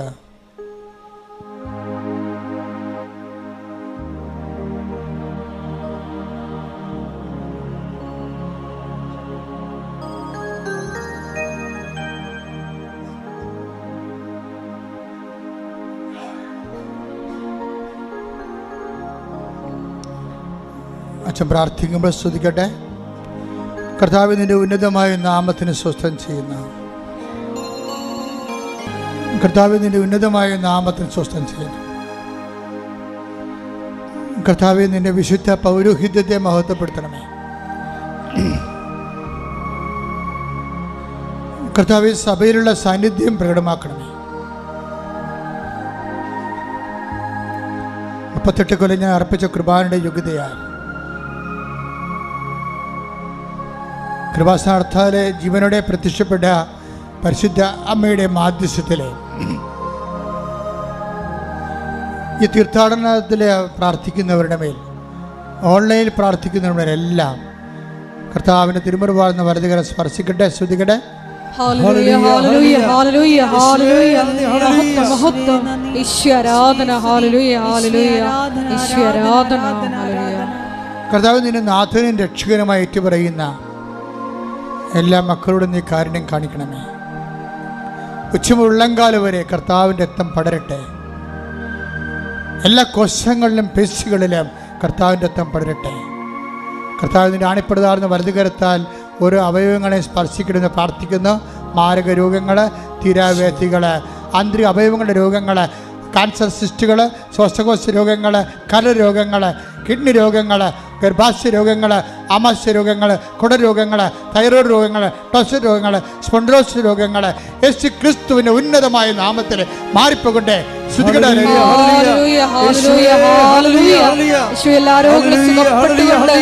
അങ്ങയുടെ നാമത്തെ ഈ ആരാധനയിലൂടെ വീണ്ടും വീണ്ടും മഹത്വപ്പെടുത്തണമേ. സദയം തൊടേണേ സുഖമായിടും എൻ്റെ ഉള്ളം. പരിശുദ്ധ പരമദിവ്യ കാരുണ്യത്തിന് ആരാധനയും സ്തുതിയും പുകഴ്ചയും ഉണ്ടായിരിക്കട്ടെ. മകളെ, വിവാഹിതരായവര് പക്ഷേ വിവാഹ ജീവിതത്തിലെ പലതരത്തിലുള്ള അസ്വാരസ്യങ്ങളുള്ളവര്, മക്കളില്ലാത്തവര്,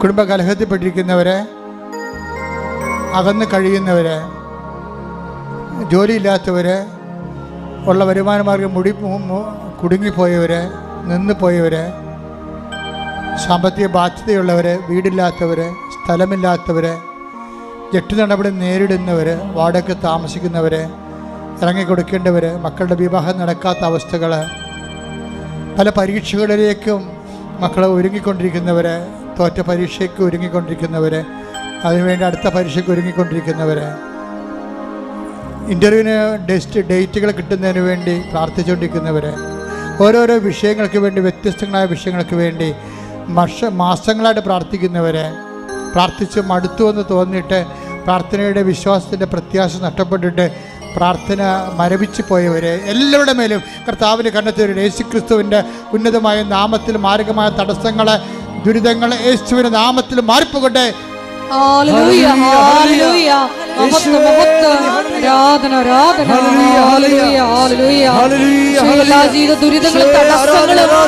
പോയിക്കൊണ്ട് നാമത്തെ ഈ ആരാധനയിലൂടെ വീണ്ടും വീണ്ടും മഹത്വപ്പെടുത്തണമേ.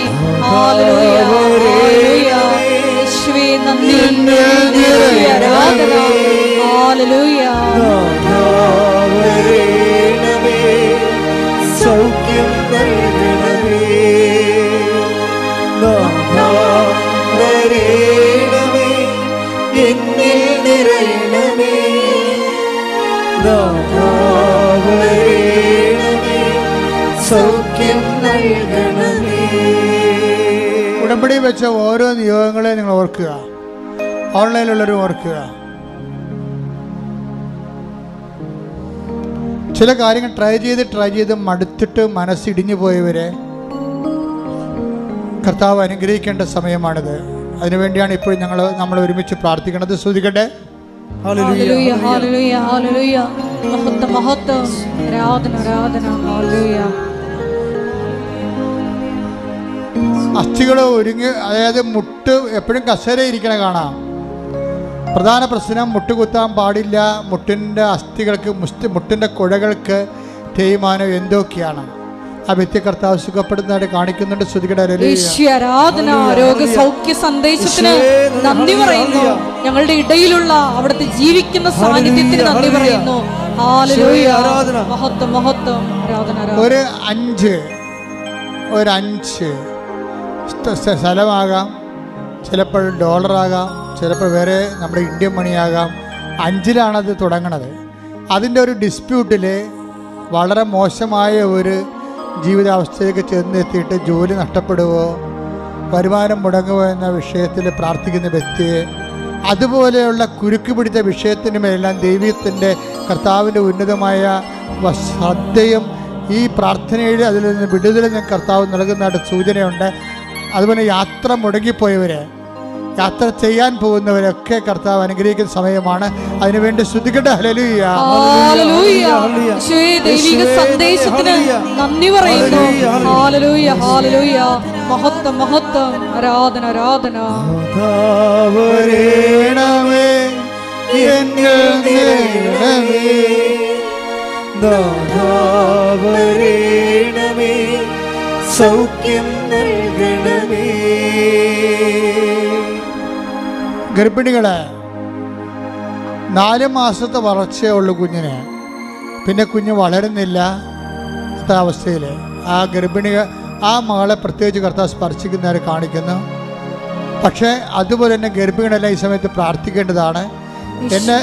എന്നെ കേൾക്കുന്ന മക്കൾ എവിടെയെങ്കിലും ഓൺലൈനിലുള്ളവർ വയറെ കൈവച്ചുകൊണ്ട് പ്രാർത്ഥിക്കേണ്ടതാണ്.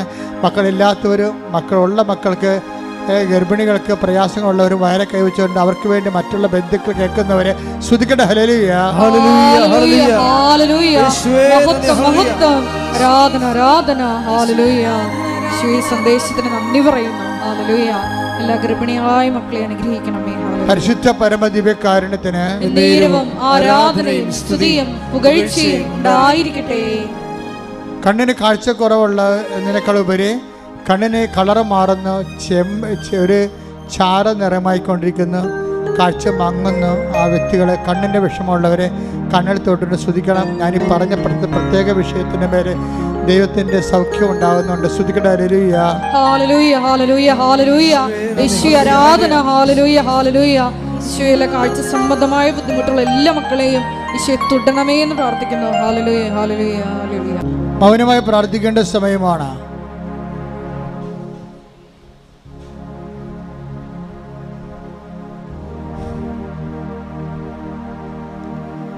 മുട്ട നിൽക്കുക. ആരാധന ആശീർവാദമാണ്. ഒരിക്കൽ കൂടി മരിയൻ ഉടമ്പടിയിൽ സമർപ്പിച്ചിരിക്കുന്ന എല്ലാ വിഷയങ്ങളും, നമ്മുടെ ജീവിതത്തെ ഇപ്പോഴും നൊമ്പരപ്പെടുത്തുന്ന എല്ലാ വിഷയങ്ങളും ദൈവമാതാവിൻ്റെ മധ്യസ്ഥയിൽ ദിവ്യകാരുണ്യ സന്നിധിയിൽ സമർപ്പിച്ച് നമുക്ക് ഒരു നിമിഷം മൗനമായിട്ട് പ്രാർത്ഥിക്കാം. ഇന്നത്തെ ആരാധനയിൽ തിരുവചനത്തിലൂടെ നമ്മൾ ശ്രവിച്ചതുപോലെ ഈശോയെ നിന്റെ ഹിതമനുസരിച്ച് ജീവിക്കുവാൻ, നല്ല ആത്മാവിനാൽ, ദൈവത്തിൻ്റെ ആത്മാവിനാൽ നയിക്കപ്പെട്ട് നിരപ്പായ വഴിയിലൂടെ സഞ്ചരിക്കുവാൻ ദിവ്യകാരുണ്യനാഥ ഞങ്ങളെ പഠിപ്പിക്കണമേ. ഭൂമിയിൽ അങ്ങയുടെ ഹിതം മാത്രം അനുവർത്തിച്ചുകൊണ്ട് നീ ഏൽപ്പിച്ച ജോലി പൂർത്തിയാക്കുവാൻ മരിയൻ ഉടമ്പടിയെടുത്ത് പ്രാർത്ഥിക്കുന്ന ഞങ്ങളെ ഓരോരുത്തരെയും തിരഞ്ഞെടുത്ത് അഭിഷേകം ചെയ്യണമേ എന്ന് പ്രാർത്ഥിച്ചുകൊണ്ട് ശിരസ് നമിച്ച് നമുക്ക് ദിവ്യകാരുണ്യനാഥന്റെ ആശീർവാദം സ്വീകരിക്കാം. പരിശുദ്ധ പരമമാ ദിവ്യകാരുണ്യമേ, എന്നുമെന്നും അങ്ങേയ്ക്കാരാധന. പരിശുദ്ധ പരമമാ ദിവ്യകാരുണ്യമേ, എന്നുമെന്നും അങ്ങേയ്ക്കാരാധന. പരിശുദ്ധ പരമമാ ദിവ്യകാരുണ്യമേ, എന്നുമെന്നും അങ്ങേയ്ക്കാരാധന.